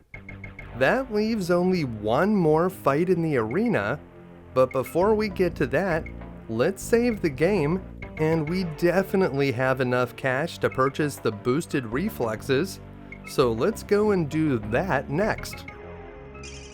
This is also a good opportunity to use the karma points that we earned in the arena. Dr. Mapplethorpe's office is of course located fairly close to the metro station in the downtown area, right down the street from the Aneki Building. Watch out for the enemies that guard the entrance, and once you get inside, because we've already cleared the Cortex Bomb, we need to ask the secretary about cyberware to get in. So start a conversation with the secretary, express an interest in cyberware, and she will open up the door for you. Once the door is open, you can go inside, and we're going to head over here to the left, where we can purchase the boosted reflexes for 15,000 new yen. One thing that's nice about cyberware is that it works regardless of which weapons and armor you have, so whenever we sell our T250 shotgun and get a better weapon, we'll still be able to get some benefit from the boosted reflexes. The boosted reflexes will allow you to fire your gun more quickly, so make sure to quickly mash the attack button whenever you get into combat, or use a turbo controller if you have one available. You can shoot very quickly using whichever gun you have equipped. With the power of the boosted reflexes, we are ready to take on the Rat Shaman and complete the next part of our quest. The Rat Shaman's lair is conveniently located near Dr. Mapplethorpe's office. Head over to this open-air market and take this small path down in the bottom. The gate on this small cemetery is locked until you get the rat keyword. Watch out for ghouls that pop out of the ground and make your way inside. In the first few rooms of the Rat Shaman's lair, the giant rats that you encounter will only have a melee attack, and if you attack them from far enough away, they'll just sit there and take it until they're blown to bits. Exterminate all of the rats from far away, and you'll be able to get a nice bit of karma for essentially no risk. So there's still another rat over here on the right side. We'll take him out from far away, and then we'll collect our 3 karma points. Nice. There are 2 paths that you can take out of that room, but this is the one that you want. The rats won't be quite so easy in this room. These ones can launch projectiles at you, so the strategy here is to try to fight 1 or 2 rats at a time. The more rats that are on the screen, the more they'll be shooting at you, and their projectiles can disrupt your attack, so your best bet is to take them out one at a time. If you notice that your health is getting low, hang back and cast your heal magic. And if your magic points get low, just like in any other dungeon in the game, you can always leave, rest at a bed, and come back. The enemies will not have respawned. There are 2 ways that you can exit this room, so we're going to take this path to get to the boss. This is the boss's room. Try to take out all of the giant rats before engaging with the Rat Shaman. Much like the Rat King in Teenage Mutant Ninja Turtles, the Rat Shaman is not a rat. He's just a guy that spends way too much time in the sewers with rats. And there he is in the middle of the room. The Rat Shaman will have trouble attacking us in the corners, so if we run over to here, we should be able to take out the remaining giant rats without dealing with the boss. There's still 1 giant rat left down here, and we are in the line of fire now, but all of the rats are cleared at this point, and it's time to take on the Shaman himself. From this position, you should be able to keep the Shaman on screen while he runs around. The most dangerous thing that the Rat Shaman can do is cast the freeze spell on you, which will lock you in place for a moment and disable your weapon. Just to be extra safe, I recommend casting your heal magic anytime you dip below 50% health. You don't want to get frozen and end up taking a ton of damage, only to die before you kill the Shaman. When the Rat Shaman goes down, it's revealed that he was being puppeted the entire time by some sort of jester. And the only way to defeat the jester is to learn his true name. To do that, we're going to have to fight a vampire over at the Dark Saber Mansion, so that's going to be our next quest. Now, we have not fully explored this area yet, so if we head around the bend here and go up these stairs, or if we don't fall off this ledge and stay up here, we can go up to this area, which leads to a dead end, but we can check it out anyways. There's a few giant rats in this room that we can fight for karma points, but that's pretty much it up here. There's a reason why we avoided this room on the way to the boss. We didn't want to waste any health or magic points just fighting these guys when it was not mandatory to do so.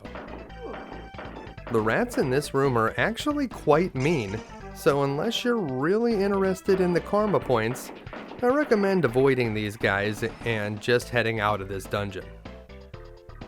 We can explore the area a bit. There is nothing in this room. And there is one other room that we haven't explored yet, so we'll check that one out on the way out of the lair. So we'll head over here, and that other room is up this way. So if you're exploring this dungeon, to get to the boss's lair, you just want to always go to the right, stay away from these paths that lead up and to the left. Those are the red herrings.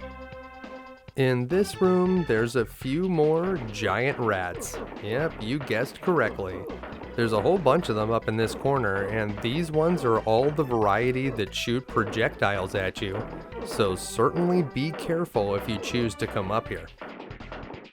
The rats won't be able to deal so much damage to you that you'll die suddenly, so as long as you keep casting your heal spell whenever your health dips down low, you should be fine fighting these guys. Just watch your magic points. You don't want to be caught without any when you need to cast a heal spell. And that's really all there is to the Rat Shaman's lair, but before we leave this dungeon, it is worth noting that if you have Kitsune with you when you defeat the Rat Shaman, she will agree to stay in your party until she dies, so she'll never naturally leave. Her Summon Spirit spell is also quite good against the Rat Shaman. You can keep her hidden around a corner where the Shaman won't be able to hit her, and she can use the Summon Spirit spell from there. It does a good bit of damage, and this is another way to defeat this boss if you're having trouble fighting him. After defeating the Jester, you'll get the normal cutscene where you'll get the Jester Spirit keyword, but shortly after that, you'll get this special scene where Kitsune says that we make a great team and says I better stick with you now. Someone has to look after you. Sigh. Conveniently, you can now ask her about the vampires and the Darkblade and pick up a few useful keywords. If you don't have Kitsune on your team, you'll have to meet her over at the Jagged Nails Club to get those words. We're going to need to stop by the Jagged Nails Club anyways to get the strobe lights, so it's not a huge time saver. Make sure to save the game over at the car yard, and we can also take this opportunity to spend any karma points that we've earned.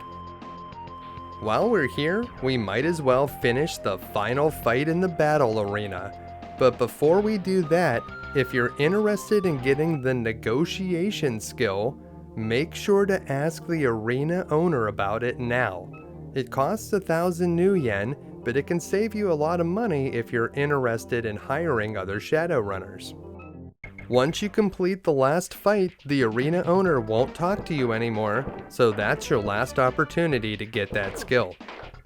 The replicator seems difficult, but if you know the trick, he's actually pretty easy. Start the fight by heading to the right side of the arena and allow the replicator to make copies of himself. Now run over to the left. Only the real replicator will follow you over here to the left, so you'll know which one he is and you can easily take him out. If any of the copies made it over here to the left side, you can clear them as well, but if any of them will run to the right, they'll stay over there, and the replicator won't be able to copy himself anymore if he has too many copies already in play. Once you take out the main replicator, you can head over to the right and finish off the copies, and they'll go down quite easily. This guy is very difficult if he's allowed to constantly copy himself, because it's hard to keep track of which replicator is the real one. Once you defeat the real replicator, we'll be able to clean up the copies, and finally finish off the battle arena. This last fight will give us the biggest prize, 8,000 new yen. And that's it, no more fighters left. You is one tough dude. The battle arena is a great way to make large sums of money in the early game, but later on we're going to need to rely on our hacking skills to be able to get more cash. With the money that we procured in our last arena fight, we can head over to that talisman store and pick up a few of those items. The most critical one that we need to buy is the stake. We're going to need that to defeat the boss of the Darkblade, which is where we're going to go next. It would also be a good idea to pick up the blue and purple bottles, and if you have enough money, buy the black bottle as well. With a pocket full of talismans, we can make our way back to the dog spirit, and now that we've defeated the rat shaman, he can give us some more information about the jester. It seems that this jester spirit is a very powerful enemy. However, if we're able to harness his power, it could be the one thing that can give us an edge against Drake.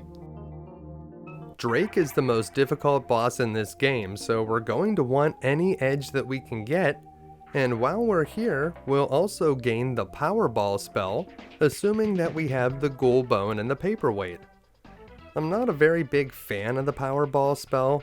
It sort of works like a magic grenade, but it's very hungry for your MP, and you'd rather save those valuable magic points to cast your heal spell, and later the invisibility spell whenever we get it. One odd note about the Powerball spell is if you take the time to level it up, the splash damage near the explosion will be higher than the explosion itself. So keep that in mind if you plan to use the Powerball spell often. We're gonna mostly save our magic points for something else. We need 2 items to defeat the next boss. One of them is the stake that we just purchased at the talisman store, and the other is a set of strobe lights that you can only find at the Jagged Nails Club. Just like we have to do every time we go into this place, we have to pay a 50 new yen cover charge. There's just no getting around it. So pay the man at the door and head on inside, and getting the strobe lights is actually a little bit tricky. To do it, the first thing we want to do is talk to Kitsune. So let's call her down from up on the stage and start up a conversation. If you ask her about the jester, she'll give you the critical Darkblade keyword, and if you ask her about Darkblade, she'll give you the vampires keyword. You can ask her about vampires too, but that's the last important keyword that you'll get from her now. Armed with these new keywords, we can head over here and start a conversation with Cecil. Ask him about vampires and you'll get the strobes keyword. When you ask him about the strobes, he'll tell you that he doesn't know where the old ones are, but they're around here somewhere. Now we need to head over here to the other side and ask this bartender about the strobes. He'll offer them to you if you promise to bring them back. So just say yes, and now we have the strobes item, which is going to be very important when we get to the Darkblade.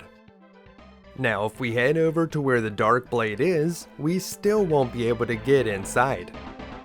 To do that, we need to talk to Moon River from the talisman shop, and so we can either go there in person or give him a call. If you ask him about the Darkblade, he'll give you a new phone number that you can use. He'll also tell you that vampires can be defeated with a stake made out of wood, which is probably something you could have figured out on your own. use the new phone number that you got to call the Darkblade. This guy doesn't seem very interested to talk to us at first, but when you mention the magic fetish, suddenly he gets very excited and says that he'll open the gate for us. Perfect. That is exactly what we needed. Hopefully you were able to follow that convoluted chain of events that leads to getting into the Darkblade Mansion. It all starts with talking to Kitsune to get the Darkblade keyword. Now I also have some good news for you. You don't have to go all the way back to the car yard if you want to save the game. You can just head up here to the hotel. It will cost you 50 new yen, so if you're feeling frugal, you may want to just make the walk back to the car yard. Inside you'll hear some ominous music, but the hotel owner explains it's just some Shadowrunners blasting that racket. Enter this room and you'll find nothing but a bed inside, but that's really all we need. With our karma points, we want to focus on our magic attribute, but I guess we can throw a few points into the negotiation and computer skills, since we may use those a little bit in the future. We'll save the game and then make our way out of the hotel. The other rooms in the hotel are all locked, and you will never be able to open the doors. So just head outside, and if you want to get to the Darkblade, we want to head back to that open air market area, and instead of taking the path that leads to the Rat Shaman's lair, we're going to take the other path on that same side. So head down here to the right, skip over the path that leads to the Rat Shaman, and take this path, which will lead us to the front gate of the Darkblade Mansion. Watch out for enemies that throw Molotov cocktails, and just like the guy on the phone said, the gate will be open. Now we could walk in the front door, but once we get through the gate, we now have access to the game's best weapons and armor store. It looks like this gun shop is owned by Charlie's creepy uncle from Always Sunny in Philadelphia, but he has some pretty good stuff for sale. Unfortunately, a lot of it is just not in stock yet, and we'll have to complete more of the game and come back before we can get the really good stuff. He does have one gun that we may be interested in, the Uzi III submachine gun, but unfortunately, it costs quite a bit of money. The Uzi deals the same maximum damage as our T250 shotgun, but it does have slightly better accuracy, although that's not why it's good. You see, the Uzi is a fully automatic weapon, so you don't have to mash the fire button when you use it. You can just hold it down and it will fire quite quickly. If you're not opposed to cheating, you could use the item duplication trick here to get enough money to buy the Uzi. So just for demonstration purposes, I'm going to sell my T250 shotgun and quickly press the start button to bring the menu up again. That will allow me to sell it and also keep a copy. And if we do this just a couple more times, we'll easily be able to grab enough money to buy that Uzi. If you're trying to beat the game without cheating, I do not recommend saving up money to buy the Uzi. It costs way too much money, and it's just not a big enough upgrade compared to how much money it costs. The T250 shotgun will be plenty good enough to get through the next couple areas, and then we'll be able to upgrade to the HK277, which is a much better weapon than the Uzi. So if you're willing to cheat, do the item duplications, and we're going to try out that Uzi right now. And if you're not trying to cheat, I do not recommend that you waste time grinding enemies so that you can afford this piece. But let's equip it and see how it works. So we'll use the Uzi. There's no damage stat that you can see in your menu, so you'll just have to take my word for it that the maximum damage that the Uzi can deal is 8. And when we get inside, you can see how fast this thing can fire. So that increased fire rate is definitely worth something. Now I'm going to reload my previous save so that we can go back to before we did the item duplication trick, and you'll see that the T250 shotgun is almost as effective against these enemies, but it is nice to not have to mash the buttons whenever you're fighting them.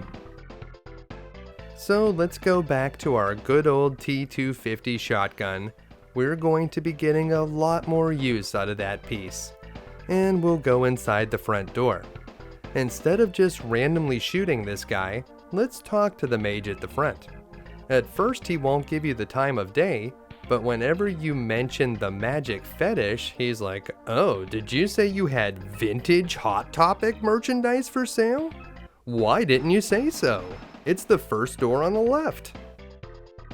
If you start a fight with that guy instead, you won't be able to meet with Vladimir in this room, and he's going to give us the Bremerton keyword early, so if we wanted to, we could go to that area before we finish this one. To get that keyword, we're going to have to give him the magic fetish first. So we can select that from our inventory and hand it over. We won't need it for anything else. Of course, doing all of this is totally optional, and it just allows us to get a few keywords early. If you don't get the keywords now, you'll still be able to get them later whenever we meet up with the vampire in the basement. After you hand over the magic fetish, ask him about the jester spirit, and you'll get the Bremerton keyword, but that's not all. He'll also give you the name of the jester, Near Wanda. Well, that was easy. Although suspiciously, after you give him the magic fetish and we have that conversation, he walks directly through a solid wall. For now, I guess that's okay, because he left the computers in this area completely unguarded, and now we can use our cyber deck to hack into them. Of the two computers in the room, this top one is certainly more important. You want to head up after you get to the first gate and receive the data from this top pillar. That's all you need to do, and you can jack out and find 10,000 new yen added to your account. Not bad. If you use your cyber deck on this other computer, we won't be able to find any money, but we will be able to get an interesting data file. This system is also fairly straightforward. Just head straight across to the right, take out one ice in your way, and download the data from this pillar. Then you can simply jack out, and you'll notice that we have a new data file in our inventory called DFDB Jester. Whenever we examine it, we'll find out that Vladimir lied to us. Near Wanda is not the Jester's name. Oh man, that vampire is definitely going to pay for this treachery. Whenever we exit Vladimir's office, it seems that the enemies are now on high alert. Make your way across the hall to the right, and when you get into this room, don't walk too far into the doorway. You want to take out this cruel man enemy first, and then move farther into the room where you can take out this samurai warrior. You don't want to fight too many enemies at the same time if you can help it. Once the samurai warrior has been neutralized, take out the last cruel man on the right, and then we'll be able to pick up all of the money that the enemies have dropped, and when you examine the corpse of the samurai warrior, you'll find a mesh jacket. Not bad. Strangely, you'll never be able to sell that particular mesh jacket at a store. It's like it's tainted or something, but you will be able to sell the one that you're currently wearing. Make sure to pick up the bronze key over on the bookshelf before you leave. We're going to need that to get downstairs. Once you have the mesh jacket and the key, you can exit this room. And back in this hallway, we can take out this mage now. He won't want to talk to us anymore, so he's of no use to us. And it might be nice to collect some karma points and some money. So we'll just shoot him down. And once he's been defeated, we're going to enter that room right in the middle of the hallway. That is our next destination. We'll grab this 70 new yen, not bad, and we'll head into this large room. There's no enemies in here, so make your way into this room on the left. There are some enemies here in the kitchen. You'll want to take out the samurai warrior first, because he fires a lot more quickly than the cruel man enemies. If your health gets low, don't be afraid to use your heal magic, but these bad guys aren't that tough, so you should have no problem getting through this room. Once these guys are defeated, we'll pick up their money, and this room is a little bit tricky. You need to head back to this corner and then walk forward. That'll bring you to this locked gate, and this is where we need to use the bronze key. Once the gate is opened, we can head downstairs. Down here in the basement, we'll be attacked by a ton of these aggressive ghoul enemies. They seem fairly dangerous at first, but if you can get to the other side of one of these coffins, the enemies will get hung up and they won't be able to walk towards you. This will give you a great opportunity to pick them off and earn some karma points. Unlike the scary ghouls that we fought in the graveyard at the beginning of the game, these ones will keep respawning forever if you just sit here, and most of the time they won't be able to get to the other side of the coffin, making this a great place to earn karma. No matter how many times these ghouls respawn, they won't gain hit points like the ones in the graveyard, so they'll remain easy to defeat. You don't even have to pay that much attention to defeat these guys. Just watch for the occasional ghoul that will get through, and you should be totally fine. Now, obviously, you can do this all day if you wanted, and this is one of the better level up loops in the game. But if we want to move on, I am going to show you an even better way to level up later in the game, so you don't have to waste too much time here right now. We'll just finish off a few more of the ghouls up here, and then we're going to head down and to the left, which will take us to the next part of the basement. If you're not trying to earn karma points, the best way to deal with the ghouls is to just run away from them. They're not really that fast, and if you head up here, this is a dead end. So this is not the way that we want to go, although this could be another good spot to hang out if you want to try to earn some karma points. You can really do it anywhere down here, but there are a few spots that are a little bit better than others. Once we get these ghouls out of our face, we can head back in the same way that we entered this room, and the real way that we need to go is down the stairs, which will take us to the boss's room. So head right down here and follow these stairs, and once you get into the vampire's room, you want to reverse up the steps a little bit. That will give you a good vantage point to attack these ghouls, and they won't be able to get you from here. The vampire itself will send some bats in your direction, and they can deal you a little bit of damage, but the ghouls can really mess you up, so you want to take them out first, and then you'll be able to freely enter the room. Once the ghouls are defeated, let's use those strobes. It takes a second for the strobes to take effect, but you'll see a message that says, "Arg, I can't see," and then you need to get close to the vampire and use the stake. You won't be able to use the stake without the strobes, so you need both items.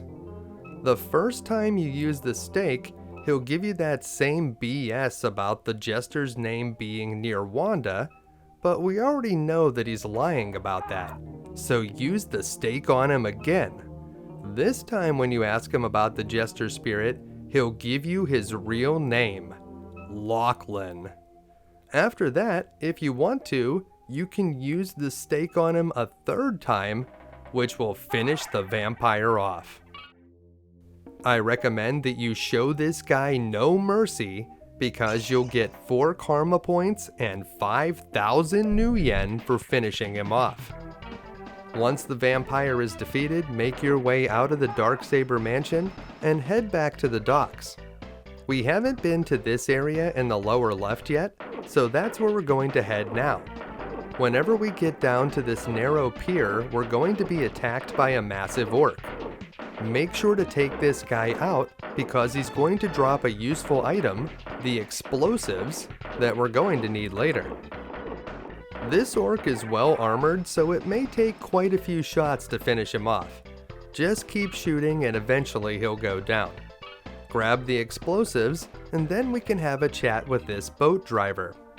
The vampire gave us the Bremerton keyword, but when we asked the boat driver about going there, he says that sadly it's not possible.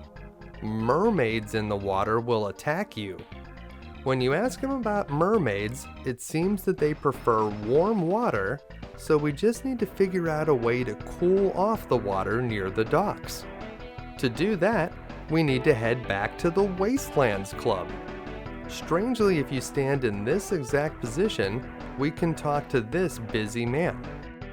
Earlier in the game, the club manager here mentioned that he was waiting for a shipment of ice, and it just so happens if we ask this guy about ice, he can sell us some for just 100 new yen. Not bad. He'll ask you where you want it to be dropped off, and if you tell him to drop it at the docks, that will cool the water enough to keep those mermaids at bay. Before we move on, it's about time that we purchased the last talisman at the talisman shop, the black potion bottle. It's fairly expensive at 6,000 new yen, but we're going to need it to get a very useful spell, so it's going to be worth it in the end. Once you tell the ice vendor in the Wastelands Club to dump the ice by the docks, you'll be able to go to Bremerton, but that's going to be a challenging dungeon, so before we head over there, we may want to pick up a few more spells. To get some more spells, we're going to need more magical talismans, so we'll head back to the 10th Street area where we can fill the potion bottles that we bought from the talisman shop with clean water at the fountain. So head up to the fountain in front of the morgue. You can open the little gate at the top where we originally lit out the doggy. This time we're going to head to the fountain, and you need to get close to the water and then select the potion bottles from your inventory. Use the potion bottles on the water fountain, and that will get us a sample of clean water, but we'll also need a sample of toxic water, but we can't get that just now. While we're here, we should talk about the debug room. Stand on this sidewalk to the right of this lamppost and bring up your inventory. Examine the matchbox, and if you hear it make a noise, examine it 3 more times. If it doesn't make a noise, close your inventory and keep trying until it makes the sound. Once you had it make a noise 4 times, enter the morgue and examine the matchbox again. It should make a sound another time. The next time you examine the matchbox, you'll notice that you can open it instead of examine it, and that will bring you here to the debug room. Inside, you'll find a bed where you can save the game, some dog food that'll make you invincible, and if you talk to these waitresses, they'll give you a ton of cash and karma points, and by the time you talk to them all, you will have quite a collection in your inventory. You'll also notice that along the back wall there are a bunch of open doors, and if you go through one, it will teleport you to a different part of the game, like this doorway that will take you to the final tower. So that's pretty cool. Once you've opened up the debug room, you can return there at any time by using the matchbox, but I'm going to assume that you did not cheat by talking to the waitresses in that room. Unlocking the debug room is of course totally optional, so once you've collected the clean water from the fountain, you can make your way back to the docks. Before we visit our good friend the dog spirit, now that we've dropped the ice off, we can get a new item on this screen. We're going to have to take out these enemies first, they're kind of in the way, so clear out the mages and then head down the stairway, and that's where you're going to find the mermaid scales. These mermaid scales are very easy to miss, and they will not be here until you've unlocked the Bremerton area. There's one more thing to collect here at the docks, and it's up in this area that we haven't visited yet. Watch out for massive orcs that'll block your way, and open up this door to access another room. The room appears to be mostly empty other than a bunch of shipping containers, but when you get to the top, you'll notice a conspicuous looking woman, and when you approach her, she'll transform into a deadly octopus. The best way to fight this monster is to attack from this position. From this spot, the monster will keep throwing water balls at you, which will only occasionally deal 1 damage. If you stand in different spots, it will send out water that will attack you, and that can deal quite a bit more. Defeating the octopus will yield 3 karma points and 2,000 new yen. Not bad. But that's not all. She'll also drop a pool of black ink, and if you have the black bottle from the talisman shop, you'll be able to use it to pick it up. When you examine the bottle now, you'll see that it contains incubus ink. Interesting. Now that we have the ink from the octopus and the mermaid scales, we can return to the dog spirit and he'll give us the freeze spell. The freeze spell will allow us to lock an enemy in place for a short amount of time, and it will also immobilize that enemy. We won't use this spell that often, but when it does come up, it's going to be very important. There are a total of 6 spells in the game, and once we gain freeze, we'll have half of them. After we clear out the next area, if we get all of the items, we'll be able to add 2 more spells to our list. Since we just got it, let's experiment with that freeze spell. You can see how it immobilizes an enemy and makes them vulnerable to an attack.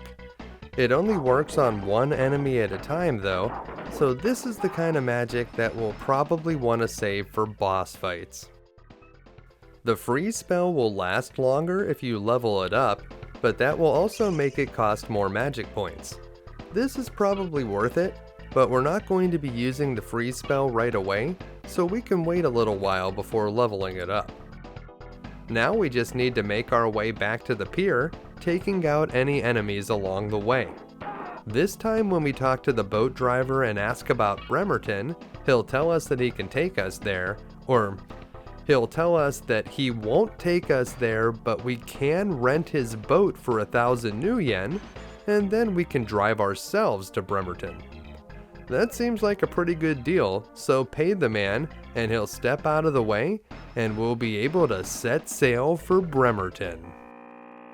Bremerton is a real place outside of Seattle, but here in the game, it's mostly just a large derelict ship.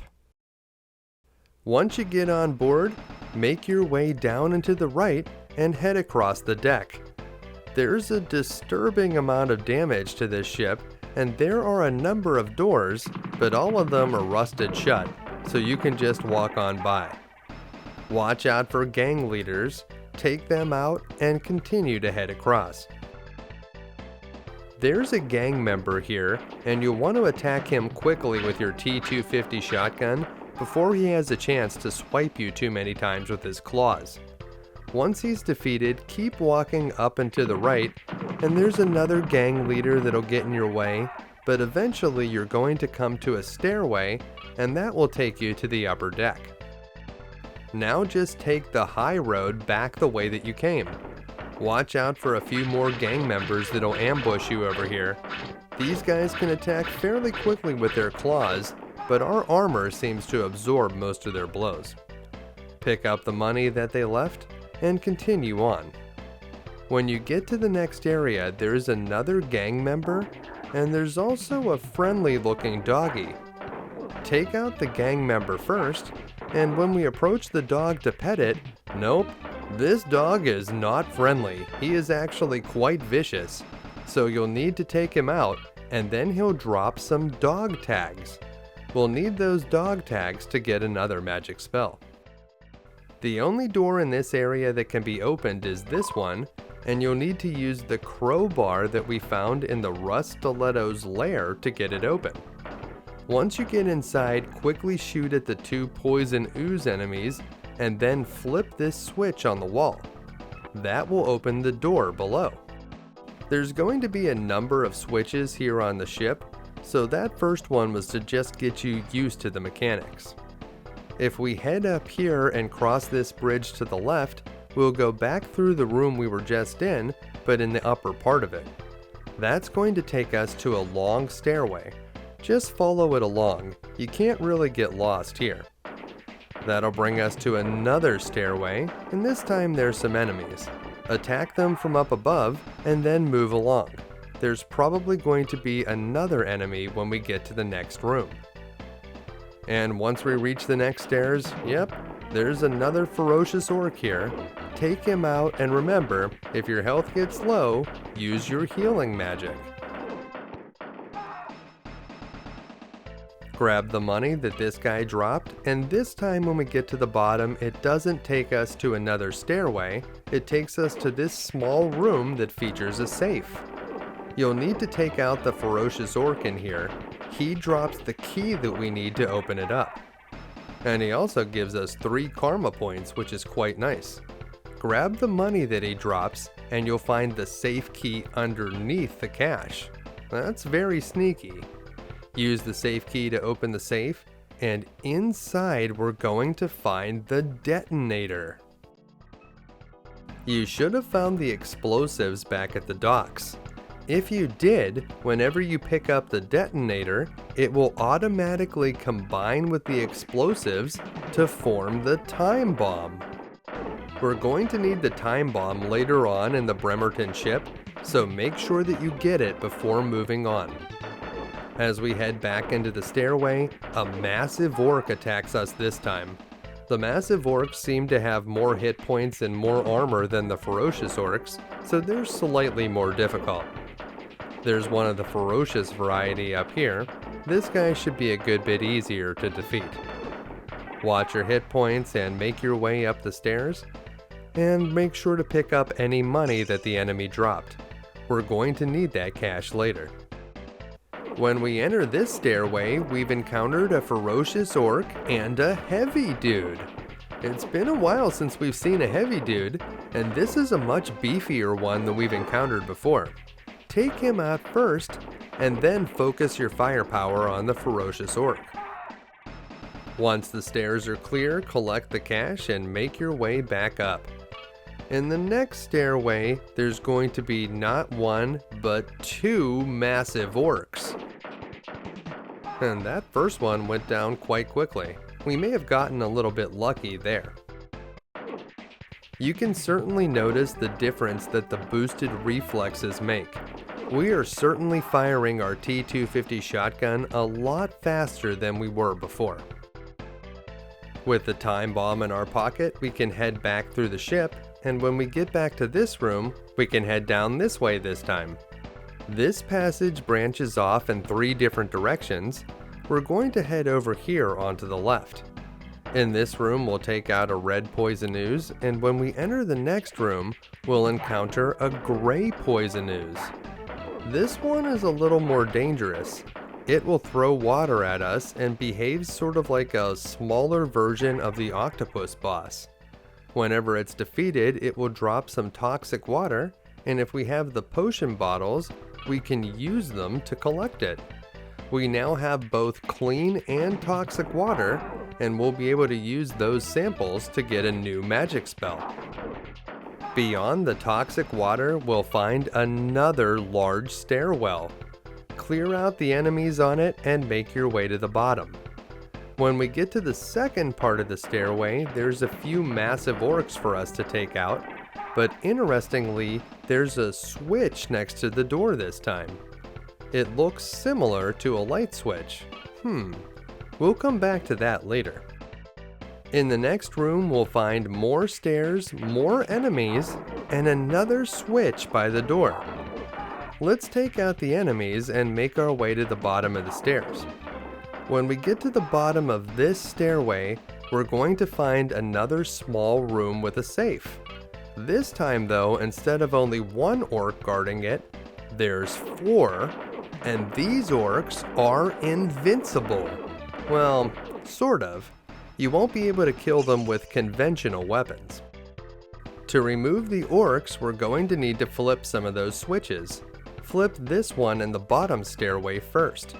Then head through the door, and you're going to have to climb up the middle stairway and flip the switch at the top. It's likely that the enemies will have respawned, so take them out, collect any money that they drop, and make your way to the top. We'll have to take out this massive orc, just to get him out of the way. And whenever we flip this switch, it's going to open the water hatch. Closing the airlock and opening the water hatch will kill the orcs, but now we need to reverse the process so that we can go back into the room. So use the switch again, and then go down to the bottom of the stairs where we can use the switch in the next room. This is the only way to kill the 4 orcs in the room with the safe, but it's also possible to get past them by bringing a Shadowrunner with you that can cast the invisibility spell, and then you can simply open the safe without them even noticing you were there. With the invincible orcs nothing but drowned bodies, we'll be able to use the time bomb to open the safe. So use the bomb, place it on the safe, and then get out of the way so that you don't take any damage. Once the safe has been opened up, we'll be able to get the green bottle that contains toxic dissolver. We'll be able to use that in a later part of the ship. Once you have the toxic dissolver, make your way back up the stairs. We're almost to the end of the ship now. Take out the mages that are in our way. Those guys are a lot easier than the massive orcs, so it's always nice when you see mages instead of the other guys. Take out this mage first since he's easier to remove, and it doesn't seem like this massive orc has even noticed that we're here. It's like I'm shooting at this guy and he's just standing there. Well, I guess no one ever said orcs were smart, so we'll pick up our cash and make our way to the top of the stairs.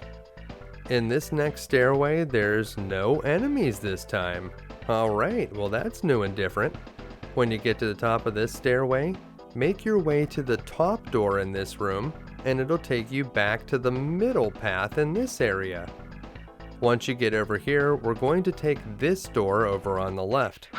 There's a gang member in here, so quickly shoot him down, and then we'll be able to walk through this hallway and head up to the right. There's nothing in this next elbow-shaped room, so just walk on through it. And in this next T-shaped room, if you head over to the left, it will connect back to this room, but we avoided this room on purpose because that green enemy is very annoying and hard to get around without taking damage. In here, we're assaulted by some more gang members. Give them a good blasting, and we're going to head down and to the right. If you head straight across, that'll take you to where this gang leader is, but that's just a dead end, so you don't really need to go that way. You'll want to head down here just to pick up the cash that he dropped, and when you get over on the right side, flip the nearby switch to open the door. The hatch will pop open, and you'll be able to make your way into the next room. Just pass through this small space, and in here is where we're going to need the toxic dissolver. You can use it on these green enemies to remove them. Strangely, the toxic dissolver only works on the green enemies in this particular room. Once they're out of the way, head down here and press the switch on the right. Over on this cluster of switches, flip the one on the right side, but don't flip the one on the left. That will cause the bombs in this room to all explode and will save you from taking some damage. Pass through the portal and you'll enter this strange area. Inside you can fight this green Naga. It may be a good idea to use your freeze magic because this Naga has a decent amount of hit points and a good bit of armor. Keep shooting at it and eventually it will go down and you'll be able to collect 4 karma points. Watch out in this area though because there's a bunch of ghouls that can pop up, and you don't really want to mess around with them right now. Make your way to the top of this room and follow the path along. That will take you to the bubble room. In here, you can kill the individual bubbles, but you won't have much luck fighting the large clusters. I recommend that you just run through here, because we're almost to the Jester boss. Once you get in here, it's time to fight the Jester. This guy can deal some serious damage, so make sure you equip your heal magic. Quickly run up and walk to the lower right corner closest to the Jester. From this vantage point, you should be able to shoot him, and he won't hit you with very many of his magic attacks. You are definitely not safe here though, so if you take too much damage, use your heal magic. Once the Jester calls you a fool, you can stop shooting him. Instead, switch to the hand and talk to the Jester. You can talk to him about several keywords, but the one that you really want to use is, of course, Lachlan. Whenever you use the Jester's true name, he will be automatically defeated, giving you 7 karma points, and then you'll be able to talk to him again to get the Volcano keyword. As part of the deal, because we know the Jester's true name, he will allow us to summon his power 1 time. We'll need to use it against Drake, so make sure that you ask the Jester about the Drake keyword so that you can get the Volcano keyword. You're going to need it to be able to chase after Drake. Once you're done chatting with the Jester, make sure to pick up the Jester Spirit item and then wait patiently in this room for a portal to drop down from the sky. You need to pass through this portal to trigger some important events in the game. So walk on through, and it will take you back to the docks. We found a few magical talismans on the ship, and now that we have the toxic water and the dog tags, we'll be able to get 2 new spells from the dog sensei. So watch out for the enemies in this area, clear out any that get in your way, and then make your way up and to the left. We'll grab this cash. We're certainly going to need some more money very soon, because once you go through the portal at Bremerton, it will unlock new weapons at the Darkblade. So keep that in mind, we're going to need some cash to buy that stuff. Head on up to this door and go inside. And as you approach the circle, you will automatically get the invisibility and summon spirit spells. Summon Spirit is an offense spell that costs quite a few magic points to cast. It costs 10 at the first level and 2 more for each additional level. It can deal a good bit of damage, and it can attack enemies from around corners, so it does have its uses, but it's nowhere near as good as the invisibility spell. The invisibility makes it seem like the enemies forgot you were there. You can just shoot them and they won't fight back. It doesn't make you completely safe from damage, so things like explosion damage can still hurt you, but while you're invisible, enemies just won't attack you, so you'll be mostly safe. To get the invisibility spell, you need to have clean water from the 10th Street fountain and toxic water from the ship at Bremerton. It's not required that you get either of these spells to finish the game, but aside from the heal spell, invisibility is the spell that we're going to use most often. Once you've collected these spells, we can make our way back to the hotel. We've done quite a bit since we saved the game, so it's a very good idea to stop here and rest up at the bed. We should also have quite a few karma points to spend. In the next few areas, we're going to be doing a lot of computer hacking, so I recommend that you build your computer skill up to 6 if you haven't already. Raising your computer skill will help you deal with enemy ice, and when you have it on level 6, you'll almost always be successful when you attack enemy countermeasures, although you can never be 100%. Passing through the portal behind the Jester in Bremerton will unlock a new cyberware option at Dr. Maplethorpe's office. So ask his secretary about cyberware and she'll let you in, and you'll notice that now you can purchase dermal plating for 6,000 new yen. Dermal plating adds a permanent +2 to your defense, and this stacks on top of whichever armor you're wearing. For only 6,000 new yen, this is an excellent value. With dermal plating and a decent set of armor, many enemies won't be able to damage you at all, and you'll be able to walk through the streets like an unkillable juggernaut. And you can see our armor score is now 4, although we're just wearing the mesh jacket, which only provides 2. I had mentioned before that passing through the Bremerton portal will unlock some new options at the Dark Blade gun shop, and when you get there you'll see that now you can purchase the HK277 and also the partial bodysuit. We want to get both of these items, but unfortunately we don't have enough money for either of them right now. However, there is a little trick that we can use to get some more cash. When we pass through that portal, it reset a few things in the game. So we'll sell our extra mesh jacket for 1,000 new yen, and then if you go back into the mansion and go all the way down to the basement, you'll notice that the vampire has respawned. So get your strobe lights ready. And here's another way you can fight the vampire. Just quickly run into the room, get close to him and use the strobes, and it will make all of the ghouls disappear whenever they take effect. It's safer to attack them from the stairs, but that's another way you can do it.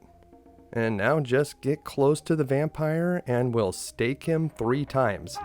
After you stake him the second time, you do need to ask him about the Jester Spirit, or the game won't let you kill him. So don't forget to do that on this one. So we'll ask him about the Jester Spirit very quickly. The game just wants to make sure that you got the real name, and then you can stake him for the 3rd time. Why would we bother killing the vampire again, you may ask? Well, to get the 4 karma and 5,000 new yen reward.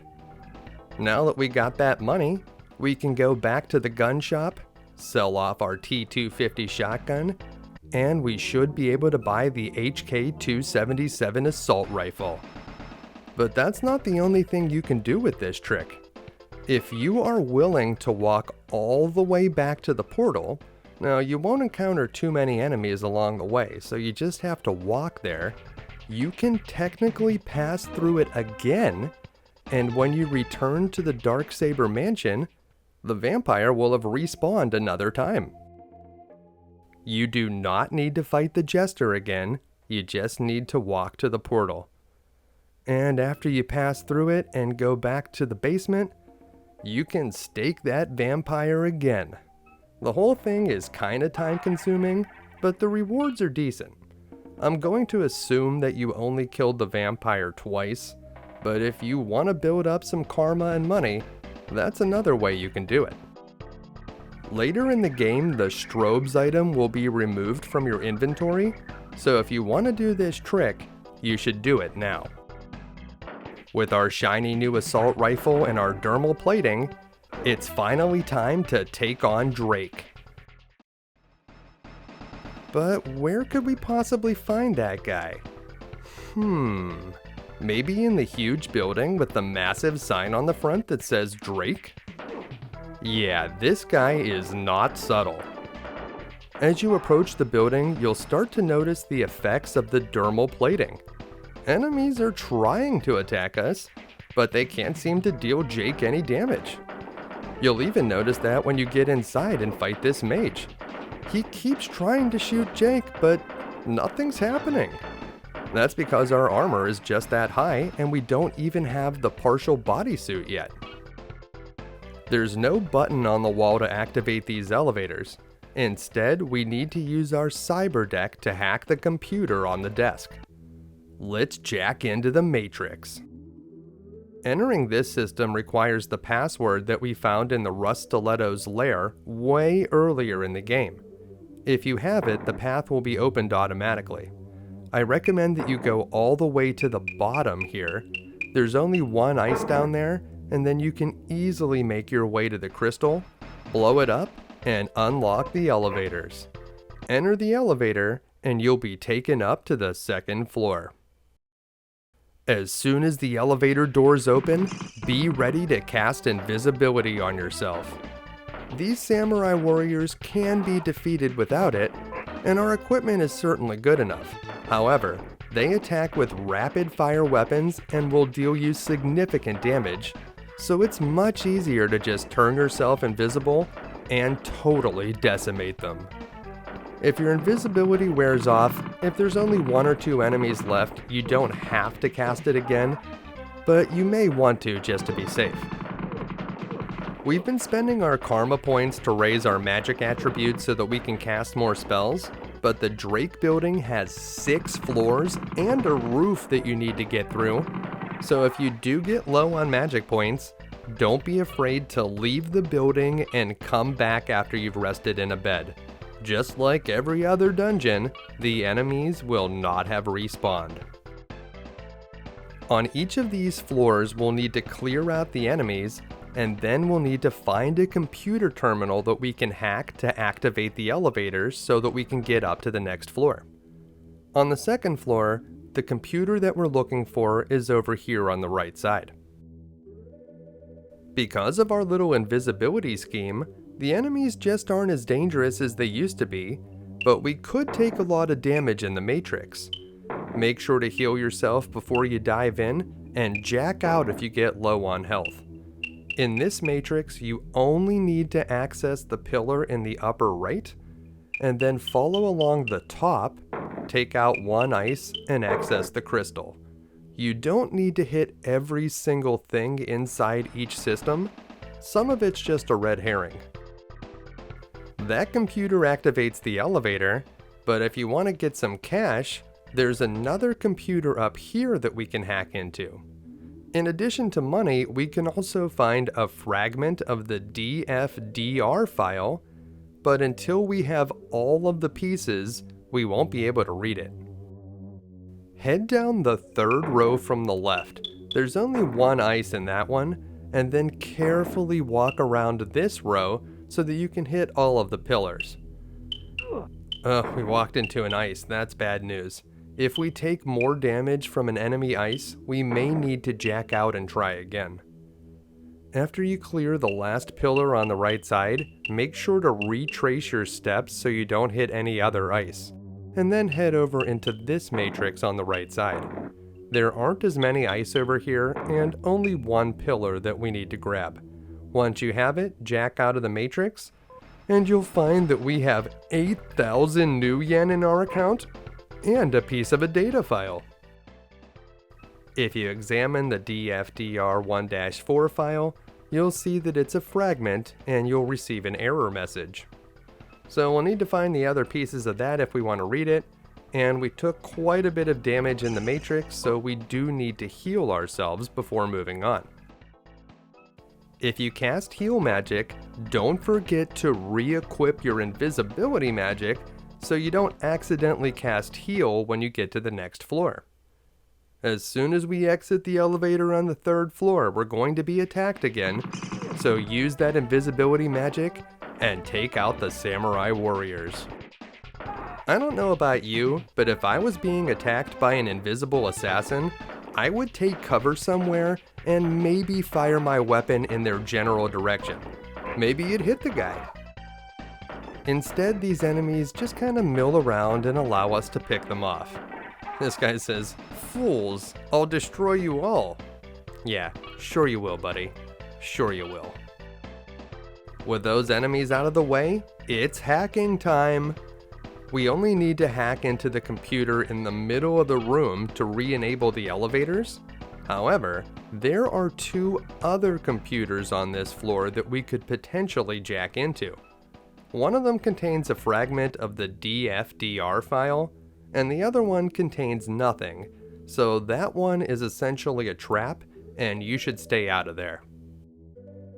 This terminal is labeled letter A on your map, and all we need to do is head to the right in this one, go up the right side, hit this pillar which will open up the way to the crystal below. So then we can just head straight down, the path will be unlocked, there's an ice here we need to make combat with, and then if we head over here to the left, we can disable the crystal, and that will open the elevators.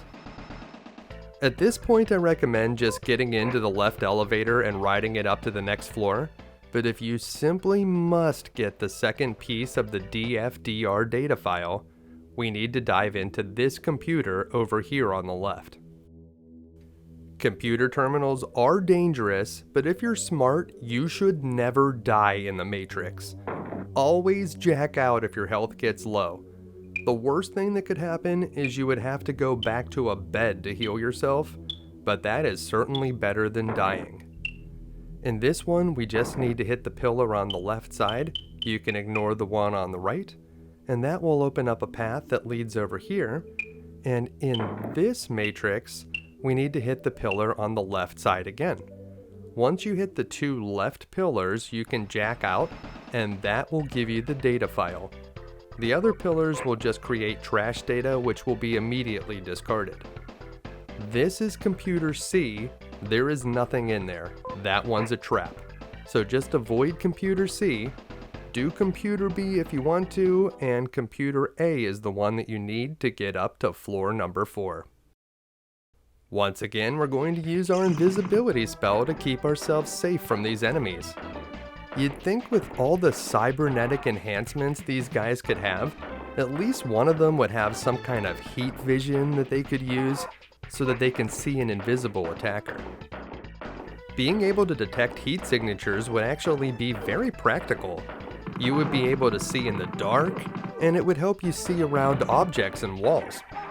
Well, nobody has that ability in this game, so you're totally safe with your invisibility spell. Pick up any money that the enemies dropped, and this time there are only 2 computer terminals on this floor. One of them will open up the elevators, the other one will give you another fragment of the data file. Computer A looks quite conspicuous up here in the corner all by itself. Use your cyber deck and jack in, but make sure that your health is high before you enter the matrix. You don't want to die in there.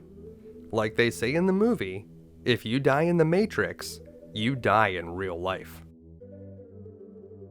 In this one, we're going to head up, and we want to find the pillar on the right side.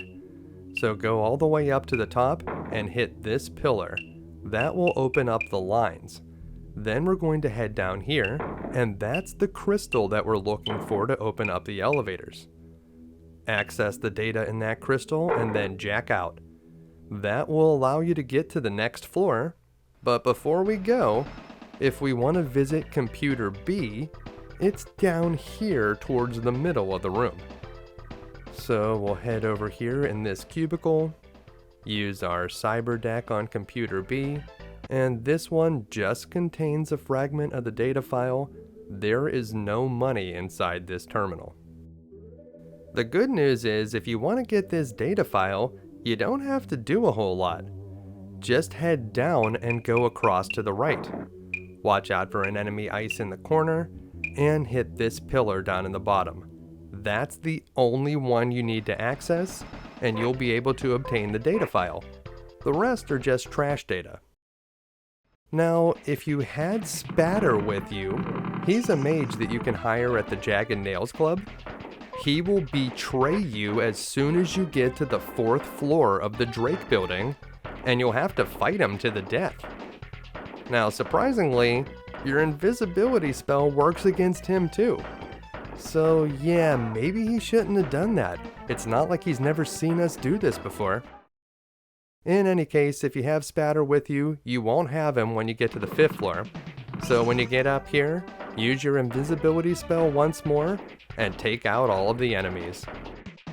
Once you finish picking off the enemies on this floor, we will be very close to the top of the Drake building. There are only 2 computers to access on this floor. One of them will open up the elevators, and the other one contains money, so you'll probably be interested in both. Take out this last samurai warrior, and then pick up all of the cash that the enemies have dropped. We took a good bit of damage from the last computer system that we were in, so we do need to heal ourselves before we jack into the Matrix. Something that you should be aware of whenever you go into Computer A is that it does not just unlock the elevators. We also need to open up the level 6 node. If we fail to unlock the level 6 node, we'll have a problem when we get upstairs. The computer that we need is in the middle of the room, but this computer, Computer B on the map, contains 10,000 new yen and the last piece of that data file that we've been trying to assemble. This system will look familiar, but this time we need to hit all 4 pillars to be able to get the data file and the cache. So we're going to head all the way to the right, carefully work your way down the right side, access the first pillar to get the data, and then this one will open up the way to the right side. Backtrack the same way that you came, follow the path, and there are 2 more pillars to access here. We do want to hit both of them. Get the data from this one, backtrack the same way that you came in, and then walk down this way. We took some damage from that ice, but once you hit the 4th pillar, you can jack out, and you'll see that we obtained the data file and 10,000 new yen. There are actually 2 data files in there, the one that we've been putting together, and another one called Volcano. According to this file, the Aneki Corporation has been developing an AI computer, and apparently the program that we have in our head could destroy it. The other file gives us the phone number for Drake. So that's interesting. Let's head over to Computer A so that we can unlock the elevators in the level 6 node. This is one of the most complex systems that we have hacked yet, and there's quite a bit that we need to do in here. Make sure not to miss anything. First, we're going to head over to the right, and we'll need to go up.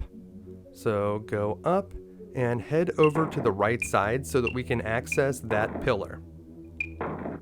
Once you've accessed that, it will open up the lines, and we can go down to the bottom where we can access the crystal. This will unlock the elevators. But remember, we still have to do that level 6 node. So hit the crystal, which will destroy all of the ice in that region, but there still could be ice up here, so you need to be careful. Make your way all the way up to the top, and you want to access the pillar on the right side. You don't need to worry about the one on the left. Then you can jack out. That will activate the elevators and disable the level 6 node. It's time to head to the top floor. And that brings us to Drake Building level 6. Make these enemies feel the wrath of the invisible man by casting your invisibility spell, and then pick them off one by one. Remember that the samurai warriors are a bit more dangerous here, but the mages are actually easier to kill. So it doesn't really matter too much which order you kill them in. Neither of them can see you if you have the invisibility spell active. There's only one guy left, so we won't bother casting our invisibility spell, and he's leaving us alone right now, so we'll pick up some of this money before we finish him off.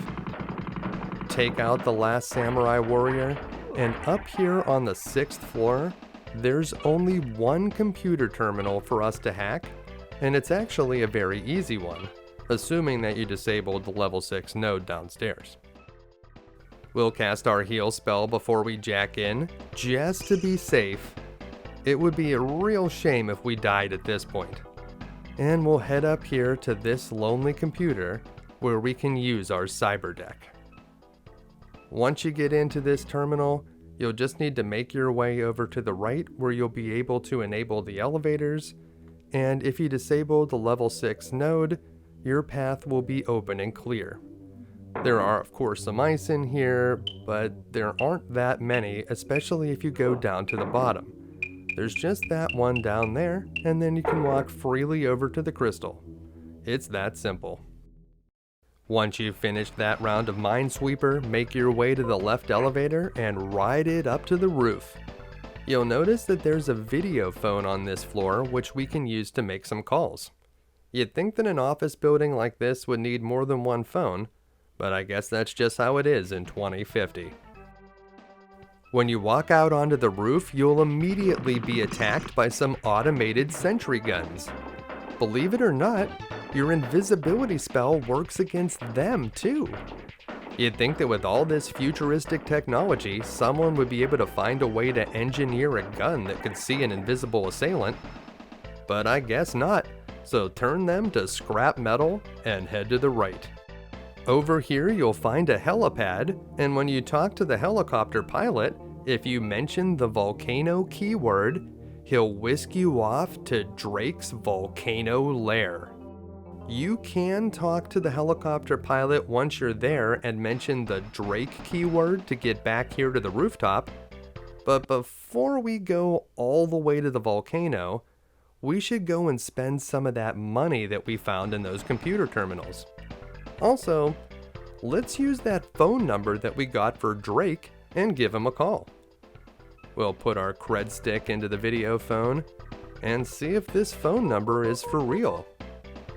And Drake is a dragon? Hell, we should have probably known that. He doesn't have a whole lot to say, but you know when that hotline bling, that can only mean one thing. Surprisingly, getting to the roof of the Drake building will unlock a new option at the Dark Blade gun shop. You'll now be able to buy the fully concealable jacket. The jacket only provides 4 defense, which is fewer than the 5 that you'll get from the partial bodysuit, which we're able to afford now. So skip over the fully concealable jacket and make sure to buy the partial bodysuit. You'll be very glad you did. Before we fly off to the volcano, let's stop back at the hotel and use the bed so we can spend our karma points and save the game. At this point in the game, it's a good idea to raise your freeze spell. We're going to be using that against the next boss. You'll also want to spend some more points on magic. The more points you have in magic, the better. Once you're ready to go, make your way to the helicopter pilot, ask him about the volcano, and it'll be time to head to Drake's lair. The Drake Volcano is the most dangerous dungeon that we've encountered yet, so make sure that you have the best equipment. You should have the HK-277 assault rifle, the partial bodysuit, and dermal plating. If you don't have those 3 things, this could be difficult, but you can still get by using your invisibility spell, so you can use that as a backup plan. You'll also want to make sure that you've raised your computer score to 6. There are a lot of nasty computer terminals in this place that can totally fry your brain if you're unprepared. Here in the Drake Volcano, you'll encounter a lot of these scientists. Most of them are harmless, but you won't be penalized if you decide to blast them. That room is a dead end, and outside we're attacked by a troll decker. The enemies here on sub-level 1 are unable to penetrate our partial bodysuit dermal plating armor combo, but when we get deeper down into the volcano, we will fight some more dangerous enemies. This room is a dead end, so just make your way across to the right. In the next hallway, if you head down and to the left, you'll find a door that connects back to the hall that will take you to the elevator, but we don't want to go back up to sub-level 1. Instead, we're going to walk past these other 2 doors and head to the lower right. In here, we'll find the next elevator. That elevator will take you down to sub-level 2, but it's inoperational right now. We'll need to hack a computer to be able to access it. The computer terminal that we're looking for is located in this small room. Once you get inside, a scientist will alert the guards. That's pretty annoying, but I think that scientist is going to wish that he didn't do that. Use your cyber deck on the computer and jack into the Matrix. In this system, we'll not only be able to restore functionality to the elevators, but we can also find a data file. Head over to the right first, and make your way to the pillar on the right side. You'll want to just follow the path along to the right, and make sure to attack each space so that you take out any enemy ice in your way. Just walk one step at a time, attack, step, attack, step, attack. You'll take 1 damage each time you attack an empty square, but that's really not very much. It's a lot better than just walking into an enemy ice and taking the full damage. Just don't move too quickly. Even with a computer skill of 6, you're not 100% against enemy ice, and the last thing you want to do is have combat fail, and then you take a step right onto the ice and take more damage. That's how you can end up dead. Once you get out of the system, we can find this data file. It just says that the Rust Stilettos gang failed to take out Jake, and that is something that we definitely knew already. You can see that alert is going off, so the troll decker is back. If you want to make the alert go away, you need to head to this room over on the left. This is not mandatory, and you could just take the elevator down to subfloor level 2. In here, we're going to use our cyber deck to hack this computer on the right. Luckily, if you are interested in disabling the security alert, it's very easy to do. Once you get into the matrix, you're going to head straight across to the right. There are 2 ice in your path, so make sure to take them out. And once you clear the second one, head down here and go over to this pillar on the right, which will open up the lines on the left. Follow the path down here, go straight down to the crystal, unlock it, and jack out. And you'll see that the alert has been silenced. Not like that makes a huge difference, but it is something that you can do. Once you're done, make your way to the elevator and head down to sub-level 2. Remember, if you run out of magic points at any time, you can always ask the helicopter pilot to take you back to the Drake Tower's roof, and then you can heal yourself at a bed. You'd hate to die and have to hack all of those computers again. There's nothing in the computer terminal on the left side of sub-level 2, so you can just avoid it, and you want to make your way through this room on the right. This scientist threatens to blow everyone to bits, and he's totally serious about that, so you should shoot him immediately. Once you get to this room, there's another troll decker, but he is still unable to penetrate our armor, so we'll be safe as we pick him off from a distance. Just like on the previous floor, we need to hack a computer terminal so we can activate the elevators, and then we'll be able to get down to sub-level 3. This is that computer terminal. So use your cyber deck, jack into the matrix, and get ready for another exciting battle in cyberspace. They say if you experience deja vu that something has probably changed in the matrix, but this looks exactly the same as the one that we just went through to disable the security system upstairs. Watch out for the ice near the crystal, disable it, and jack out. And that's all we actually need to do here on level 2. It's certainly one of the easier floors. We'll take out this troll decker to earn a few karma points and pick up some cash. And then we're just going to continue following the path down and to the left. This will take us around, and there's a scientist operating a sentry gun here. If you want to stop him from shooting you, you need to take out the scientist. It's not mandatory that you kill this guy, you could just get onto the elevator, but if you want him to stop blasting you with that gun, that's one way to silence him. Sub-level 3 is much more complex than sub-level 2 was. There are 5 computers that we're going to hack here. One that will unlock the elevators, but several of the other ones contain a ton of money, and we can really pick up a lot of cash here. There's nothing to find in this room on the left, so you can just skip it and make your way across to the right. When you get in the next room, you'll find a scientist that will run away from you. You can shoot him or avoid him, but this guy knew what he was getting into when he took the job at Drake's Volcano. This guy's behind a fence, so we'll just avoid him and head down here to the left. And you're going to go into this small room.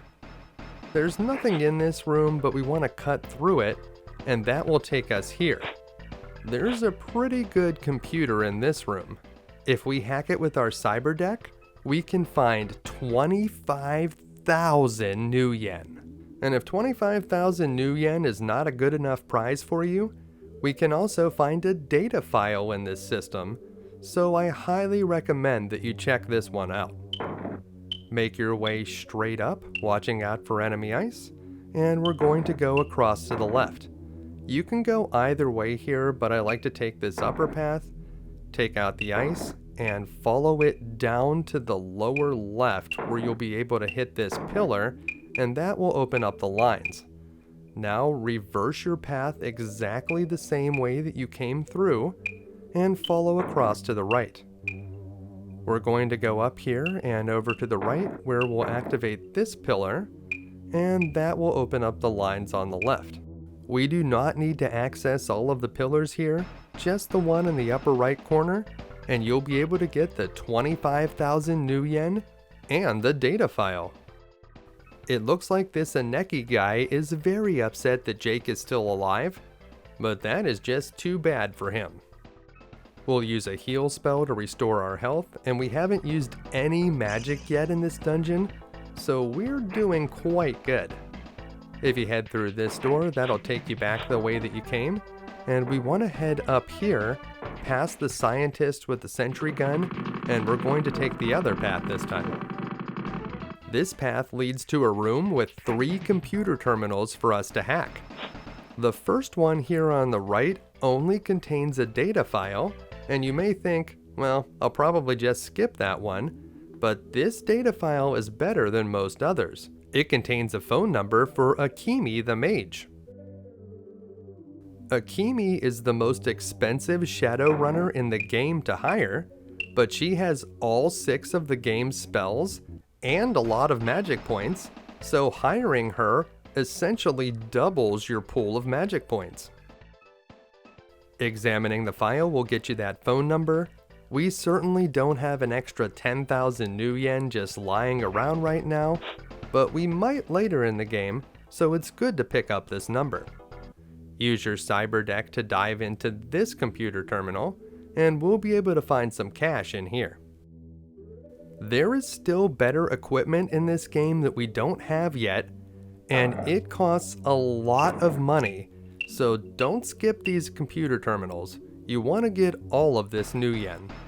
That one only contains 5,000, so it's one of the lower computers around here. But before you move on to the next room, we can jack into this computer where we can find 12,000 new yen and another data file. You'd think that a computer that contains 12,000 new yen would have some better countermeasures, but this one's actually quite easy. Just head straight across the middle, taking out any ice in your path, and access the 2 pillars at the end. It's that simple. You'll need to access them both to get the money and the data file. If you hit all of the computers on this floor, you'll be able to collect 42,000 new yen, which is quite nice, but the one computer terminal that you definitely need to access is this one. This is the one that will enable the elevators. This system is fairly straightforward, but there is a lot of ice in here, so if you fail combat a few times, you may need to jack out and heal yourself. Hit this pillar, head back up to the middle, and then you're going to go straight up to hit this pillar, which will open up the lines that lead to the right, and then this path will take you to the crystal that you need to enable the elevators. Once you hit it, you can jack out, and now the elevators will be active. This room connects to the hallway that goes along the side, but the way that we actually need to go is through the door at the top. So head up through here, and once again, the elevator is guarded by scientists operating sentry guns. These ones can't damage us again, so just walk right by them and make your way to sub-level 4. Level 4 is the final floor and features maximum security. When you head out into this area, there's a bunch of those scientists operating sentry guns, and those can't damage you. However, there's a troll decker here that can absolutely damage you, so once he gets on the screen, you want to take him out first. You can mostly ignore the other enemies, they won't hurt you at all, but that troll decker is a problem. If you are not fully armored with the partial bodysuit and the dermal plating, I recommend casting invisibility through here. The way to the boss is through that door at the bottom, but if we head up here to the right, we can find another magic talisman and the best place in the entire game to earn karma. There are 3 hallways here. The first 2 have a normal Naga for you to fight, and those are the green variety. You want to aim at the Naga's head, and you should be able to take these guys out fairly easily, but use your heal spell if your life gets low. Remember, you want to shoot at the head, don't try to shoot at the body.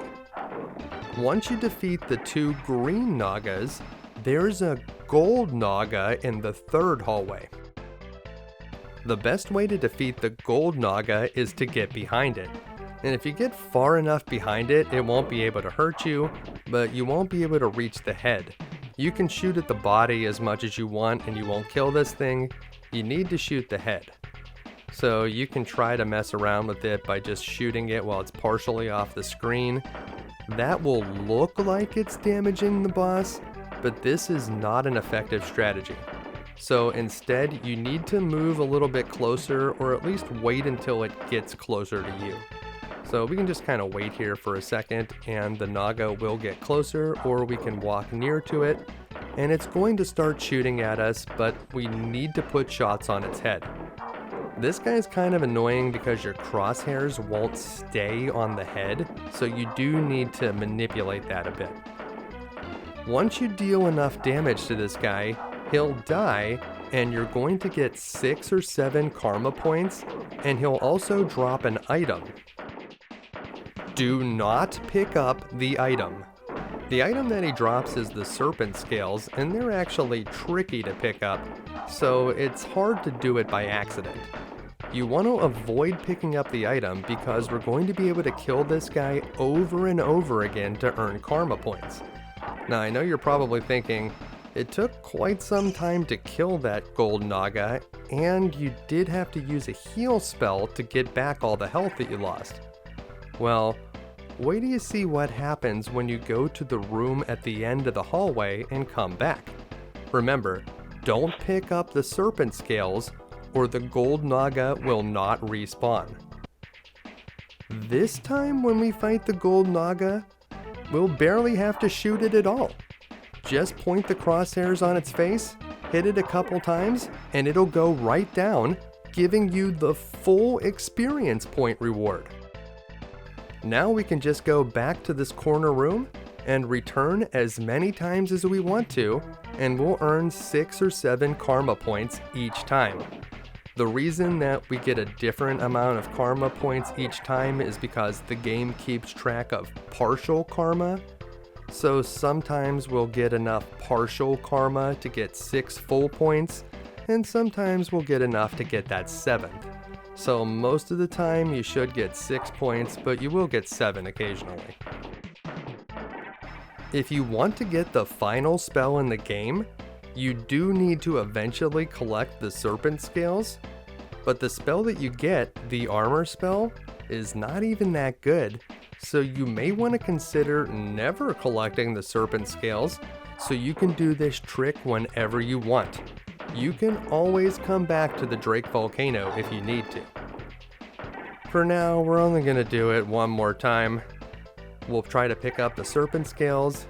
You'll notice that they seem to slide away from you when you try to collect them, but just keep trying and eventually you'll be able to pick it up.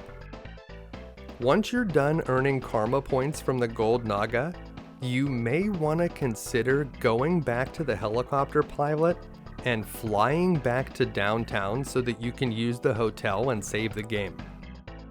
We are very close to the most difficult boss in the game, and if you mess it up and die, you'll have to hack all of those computer terminals again, and you won't have an opportunity to spend all of the karma points that we just got. So it may be a good idea to go back to town, but if you're feeling confident, walk by the enemies that are shooting the sentry guns at you and head through this door. In here, we're going to encounter a bunch of those troll decker enemies, and these are the variety that can actually damage us, so we'll need to take them out one at a time to stay safe. You can also use your invisibility spell, but it's not that hard to take these guys out. If you do get low on health, you can use your heal spell and refill. We have plenty of magic points to spare. Remember though, you're going to need some magic points when you get to the boss, so don't spend all of them, and if you run out of magic, go back to town and get some more. Hey, at least we finally found some enemies that can actually deal damage to us. It was getting a little bit boring there for a while when nothing could actually hurt Jake. We'll collect the money, although I think we're actually doing pretty good on cash right now. And you want to make your way along the path and you'll find a door over here in the upper right. So just follow along. And this is going to be the last room before the boss. Avoid these scientists by just running past them. If you move quickly, they won't be able to hit you with their grenades, and make sure that you have a decent amount of health before you pass through this door. This is Drake. As soon as you get in here, equip your freeze magic and use the Jester Spirit. Then you want to walk diagonally up and to the left. Let the Jester Spirit do his thing. Be ready to cast your freeze spell on Drake as soon as the Jester is finished. So we've positioned the hand over Drake's head, and now we're going to freeze him. Drake can deal you a ton of damage if he's unfrozen, so you need to keep him frozen solid for the entire fight. If you notice your freeze spell is starting to flicker, stop shooting and get ready to cast another one. As soon as he unfreezes, you want to freeze him again. Now, you may be able to defeat Drake without freezing him twice, and that's what happened here. Once he's taken enough damage, the screen will flash, and all that will be left is his ashen corpse. He only lived once, but that was his motto. With him out of the way, we can open the door to meet Professor Pushkin. Whenever we talk to Pushkin and ask him about Drake, we'll get the Aneki keyword. Pushkin will give us a password that will let us get into the Aneki Building. Until we've talked to him, we won't be able to turn on the elevators there. And that's it. With Drake defeated, the last thing we need to do is infiltrate the Aneki Building and destroy the AI computer. You'll be flown back to the roof of the Drake Building, make your way down to the bottom, and then we can head back to the docks where we can get our final magic spell. If you have the mermaid scales and the serpent scales, approach the circle to get the armor spell. The armor spell creates a shield that can absorb up to 30 hit points of damage, and it only lasts for 5 seconds per level. Generally, I think the invisibility spell is better than armor, but if you had 2 or 3 other Shadowrunners and you wanted to cast armor and then use Jake as a distraction, that strategy might work. From fighting the gold Nagas, we should have built up a lot of karma points, and let's see how we did. 59! Nice! We're going to need 6 strength to use the highest level armor, so make sure to max that out, and then put as many points as you can into magic. You may want to max out your invisibility spell, and if you have a few points left over, you can throw them into whichever various spells and skills you have left. The next area is the final dungeon, so this could be the last time we use a bed. Completing the Volcano will unlock all of the weapons and armor at the Dark Blade. Now we can purchase the AS7 assault cannon and the full bodysuit. Of the two, the AS7 is much more important. We can use our invisibility spell and the enemies won't attack us at all, so the additional armor is not nearly as critical. Having the AS7, which deals a maximum of 20 damage, will make a huge difference in combat, especially against armored enemies. Make sure to pick that up. We have some extra money lying around, so we'll stop by Dr. Maplethorpe's office to purchase the leadership skill. We don't really need the leadership skill, but by purchasing it, we will have all of the skills in the game. Whenever you hire additional Shadowrunners, eventually they'll decide to leave your party. If you have the leadership skill, they'll decide to stay in your party longer. The higher your leadership skill is, the longer they'll stay. Now, this doesn't count if they die, it only affects when they leave the party of their own free will. If you don't plan on hiring very many Shadowrunners, you probably won't get much use out of the leadership skill. Once you're done in Dr. Maplethorpe's office, make your way around the corner and you'll be standing right in front of the Aneki Building, our final destination. This hall monitor demands to see your pass. I have an AS7 assault cannon, bucko. How's that for a hall pass? Take out these enemies, and once they're all clear, you can make your way inside. A lot of these ferocious orcs won't even be able to damage you. And you can see how good the AS7 assault cannon is. Look how much damage we're dealing to these enemies. These fools never had a chance. Take out the last ferocious orc, pick up any money that they drop, and make your way inside. Whenever we get inside the Aneki Building, there's not going to be anyone in the front hallway. It looks like there's nothing there, but there's actually a hidden computer on the desk. There it is. Use your cyber deck to hack this computer. Because we met with Pushkin, we'll be able to get into the system. If you came here earlier, you'll be stuck behind a wall and you'll have to jack out. We have definitely seen a system like this one before. Follow along the bottom and make your way to the right. Really good security, you guys. Having a system like this one is like making your password 12345. In the upper right corner, there's a strange yellow dot that seems to be a computer. You can't do anything with it, but it's definitely there. Once you've opened the way, the left elevator will open, and you can step in and head up to the second floor. As you exit the elevator, equip your invisibility spell. There are a lot of enemies in the rooms ahead. As you head over here to the right, cast your invisibility, and then start picking off the samurai warriors and massive orcs. This is almost too easy. If you have the AS7, you don't actually need to cast invisibility to survive these rooms, but it'll save you magic points in the long run and make this a whole lot easier. Each floor of the Aneki Building has two main rooms. In the room on the left side, you'll always find the computer terminal that you need to make the elevators work so you can get up to the next floor. On the right side, you'll find other computer terminals, many of which contain data files and money. Here on the second floor, though, we need to access this computer terminal to disable the level 3 node, so make sure that you head over here. We've certainly seen this server layout before. Head straight down to the bottom, and you only need to take out those two pillars to open the way to the right. There's one pillar here on the right side, and whenever you access it, you can jack out. This will disable the level 3 node and get you a data file.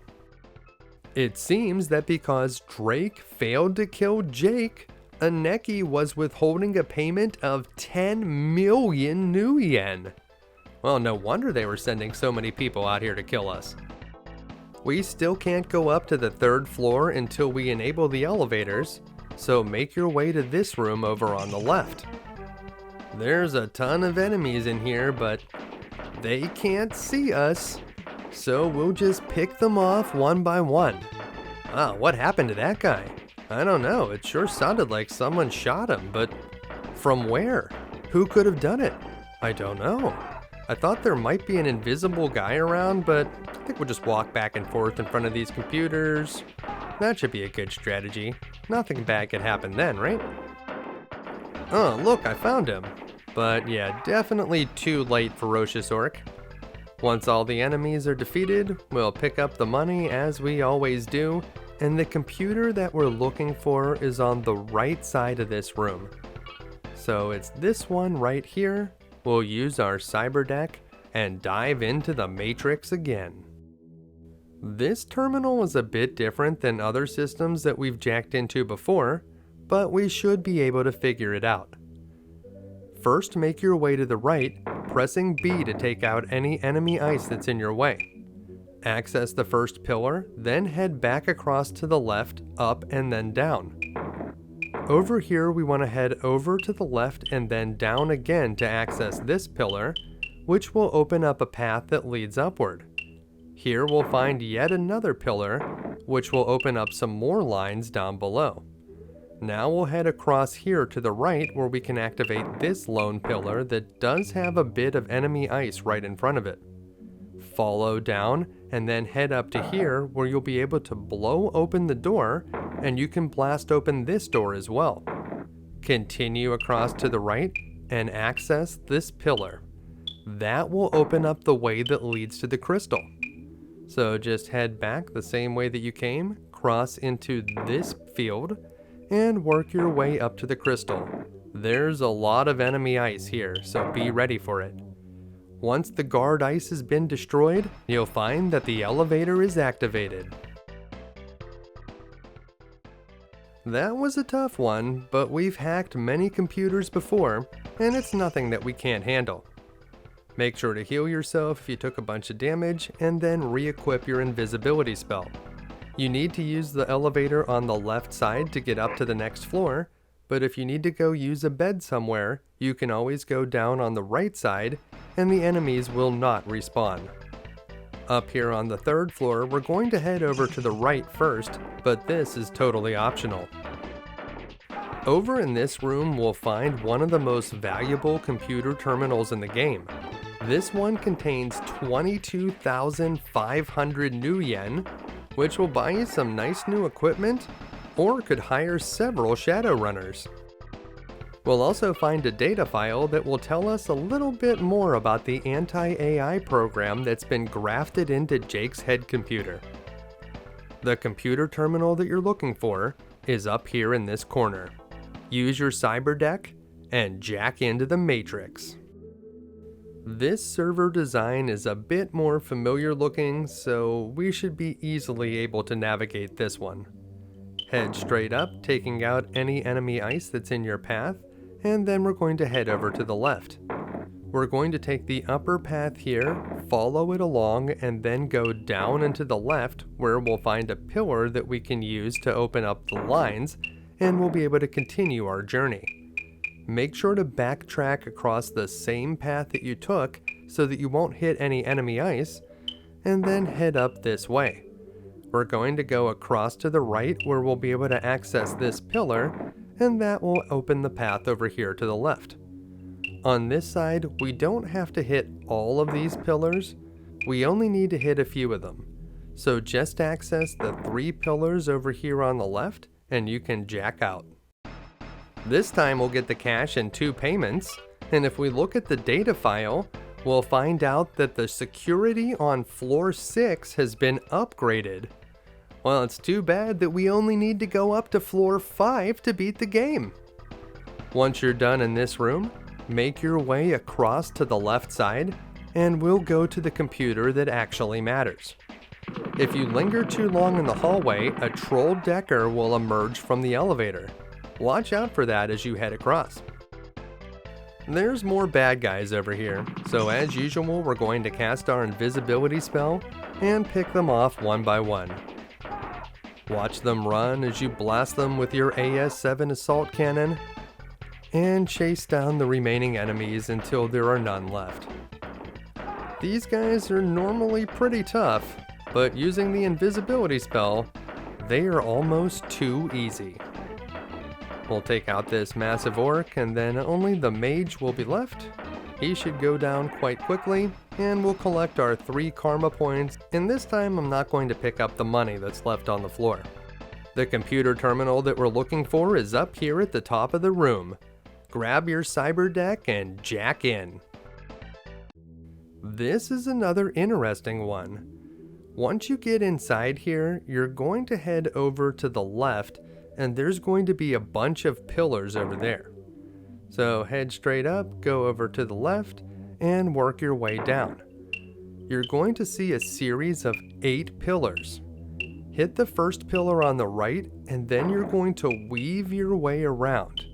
There's not very many ice if you take this path. So work your way across, hitting all of the pillars, and then make sure to backtrack the same way that you came in, or you may run into an ice that you forgot about. Head back up, and now you'll see that the path is cleared towards the right, and when you get down to the bottom, you'll see a bunch of crystals in here. You only need to hit one of them to take out the enemy ice in this area. To activate the elevator, hit the crystal in the middle at the bottom. Then you can jack out, discard some trash data, and you'll find that the elevator is activated.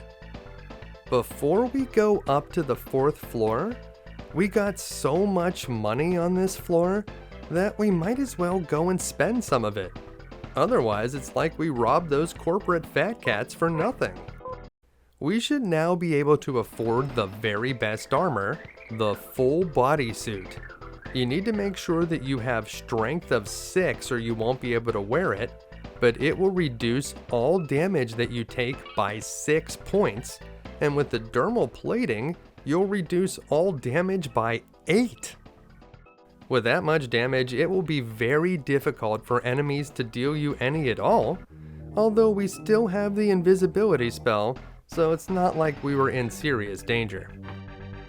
Now would also be a good time to save the game and use some of the karma points that we've accumulated. 20, not bad. Of course, we want to spend as many as we can on magic, and then use whatever points you have left on whichever skills or magic spells you want.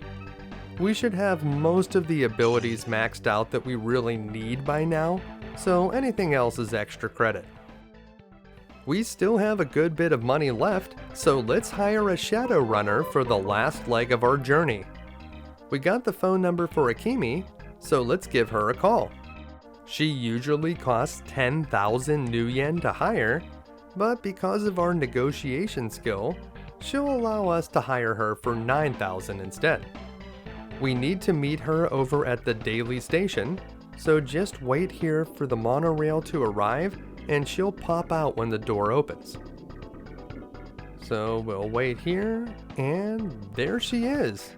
Hey, how's it going, Akimi? If you want her to cast a spell, just place the hand icon over her and select Cast Spell. That will bring up this menu, and you'll see that she has quite a few spells at her disposal. Now let's get back to the Aneki Building. Up here on the 4th floor, we're going to start out on the right side, but this part, of course, is optional. The computer that we actually need is on the left. Once you get into the room, make sure to cast invisibility on both of your party members or these guys will wreck Akimi. If you'd like to conserve Jake's magic points, you can have Akimi cast the invisibility spells. Once you're both invisible, we can easily remove the enemies, and the computer terminal that we're looking for here is over on the right side. This one contains 25,000 new yen, but we probably won't have time to spend it. We're going to take it anyway though. We're kinda like one part Robin Hood, one part John Wick. We rob from the corporations so that we can fund our vengeance against them. This system is fairly unique. Hit the pillar at the bottom to open the lines in the upper left, and then access this pillar to open the lines on the right. Over here, we'll be able to hit one of these crystals to disable the ice in the area, and then we only need to access the pillar in the lower left to be able to get the cash. 25,000 new yen. Aw yeah. With all of that cash in our account, make your way to the room on the left side, where we'll use our invisibility spells again, and then we'll clear out the enemies. We're so close to the end now. We just need to eliminate the enemies here, and we'll be able to access the computer terminal that we need to get up to the 5th floor. The 5th floor is our final destination. So savor the action while you can. Blast these last few enemies, and once they're gone, the computer terminal that we're looking for is in the top of the room. So head up into this cubicle, grab your cyber deck, and jack into the Matrix again. We'll wait a moment for this system to boot up, and this is a fairly easy Matrix, and it's one that should look familiar. We're going to start out by heading straight across to the right. There's a couple enemy ice here, as there always is in this server layout. Once we access this pillar on the right side, we'll open up the way to the left, and down here we'll find the crystal that we're looking for, and that's going to activate the elevator. With the elevator activated, we'll head back out to the middle hallway. We'll take the elevator on the left side and ride it up to the 5th and final floor. Once you get up to the 5th floor, if you just want to beat the game, you should head to the room on the left side. But over here on the right, we can find one more computer terminal filled with money, and this one contains 85,000 new yen. That's just crazy. I know that the game is coming to a close, but how are we going to spend all that money? Maybe I'll buy a car or a new house? Heck, maybe I'll even buy a toilet. Do you think 85,000 new yen will be enough? As we finish off the last two enemies, one of them says, "Get the one in the shades," as if he can see me. Like, dude, if you can see me, maybe you should shoot back? I don't know, just a suggestion. We can use our cyber deck on this computer over here on the right side, and jack into the Matrix again. This will be the next to last time. This is another interesting server. You'll want to work your way down at first, and go over to the left side. Access the two pillars on the left, and that will open up a node on the right. Blast downward and head down to this area. You want to access this pillar over on the right side, and then you can work your way down to the bottom. There's one more pillar down here in the bottom field, and once you've accessed it, that's the last one that you need. You can jack out and collect your 85,000 new yen reward. You'll get the money in 3 separate payments, so if you missed something in the Matrix, you might not get all of the cash. Now would be a good time to heal up your party, because we're about to venture into the final room of the game. So we'll cast a few heal magics, check our party status. Everybody seems to be doing well. So we'll head over here to the left, and once we get into this room, we'll face Otto. Otto is a troll decker, but he still can't see either of us if we're invisible. So I guess he's tough or something, and we'll want to get invisible and then take him out. All of the enemies in this room are dangerous, but we have plenty of magic points, so we don't need to worry about running out and not being able to re-engage our invisibility. If your invisibility goes down, simply cast it again. Once we clear out all of these enemies, we only need to hack one more computer and the game will be over. So this is it. We'll gain 6 karma points, but we won't need them. Take this opportunity to heal Jake, then run up to the AI computer. It's this large unit in the back of the room. Grab your cyber deck and jack into the Matrix for the last time.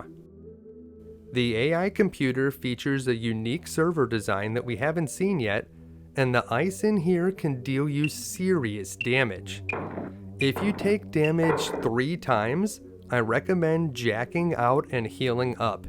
You do not want to get killed at this point. This is the end of the game. Work your way up to this crystal, and once you access it, that's it. We've done it. We've beaten Shadowrun. All we can do now is sit back, relax, and enjoy the cheesy ending. Once you jack out of the Matrix, you'll no longer be in control of the game. 20 seconds until detonation? Why are we going up in the elevator instead of down? Up here on the top floor, some enemies will assault Jake, and Akimi doesn't make it. Whew. You guys will certainly pay for that. Once all the enemies are cleared, Jake will run over to the right, where he'll find a helicopter that will fly him to safety. Well, I guess that was lucky. The chopper flies away as a fireball erupts from the building. And that's it. Roll the credits. After everything that happened, that seems like a very abrupt ending, but that is in fact the end of the game. I think we're supposed to assume that with the AI computer destroyed, the corporations will no longer have any interest in killing Jake, but I mean, what about revenge? I'm sure he cost them a lot of money.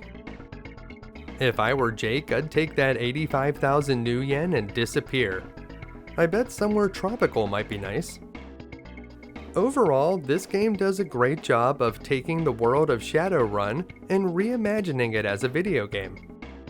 The combat system could certainly be more interesting. Most of the time it just comes down to point and shoot, but the dialogue system is very deep and robust, and whenever you're going through your dialogue options and the other person says something interesting, it feels very rewarding. This makes the game's puzzles feel a lot more logical. Most of the time you're just trying to work out what to say to each character, instead of trying to figure out some counterintuitive way to combine 2 objects into a new one. The controls also work really well for a Super Nintendo controller, allowing you to use the L button to examine objects and the R button to pick up or interact with objects. That's a great system. Now, it would be even better if this game had Super Nintendo mouse support, but I've heard that some clever fans have hacked the game to patch in mouse support, so that's pretty cool. After the credits wrap up, the helicopter will land, but that's not the end.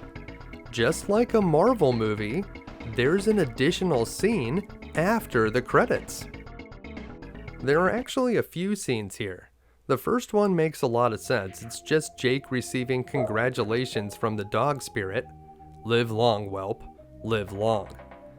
But then we meet a bunch of the bosses who should be dead. Super weird. First we meet the octopus, and then we meet the rat shaman again, who just wanted us to know it turned out wrong for me. That's all. I mean, I guess we only killed this guy because the dog spirit told us to, which now that I say it out loud, sounds kind of like the son of Sam. And down here, it's our good friend the vampire. We killed this guy a few times. Next, we see Jake fighting a green Naga for reasons that I don't completely understand. And after that, the jester wants to know, did we guess or did we know? What do you think, Jester? You think we guessed that your name was Lachlan? Come on now. Next, we see a gold Naga, and unlike the green Naga we saw earlier, this one actually has something to say. It says, "We could not allow you to escape. We had to stop you." Huh, I didn't even know those things could talk. The scientists would prefer if we did not shoot them. And in the next scene, we see Drake. Drake is very much alive in this scene, and he says that it's not over. Then he teases a Shadowrun 2, which unfortunately never happened. If you'd like to play a sequel to this game, you'll have to check out Shadowrun Returns. Finally, we get to see a roll call of all of the different Shadowrunners that you could potentially hire. All of your favorites are here, including our good friend Orifice. Orifice. Was that always your name? And then there's Dances with Clams, so he does a little pose for us. And of course, Frog Tongue. How could we forget about him? I think that this game may have been a bit better if they made the enemies more difficult, but made the additional Shadowrunners cost a lot less to hire, so that you kinda had to hire them. That would make the game a lot more fun. As it stands, it costs a lot of money to hire Shadowrunners, and it's almost always better to just improve your main character. As the last few Shadowrunners pose in the spotlight, the game fades out for one more final scene. This time, it's our friends down at the morgue. It's pretty quiet around here, Sam. Remember what happened the last time you said that? You have reached the end. Well, I hope this video was able to help you finally beat Shadowrun and rescue Seattle from the clutches of the evil dragon Drake. If it did, make sure to give it a like, and make sure to subscribe for more videos, because there will always be more futuristic dystopias to fix, and that's why we'll be back again next week with another video game you can beat. Thanks for watching.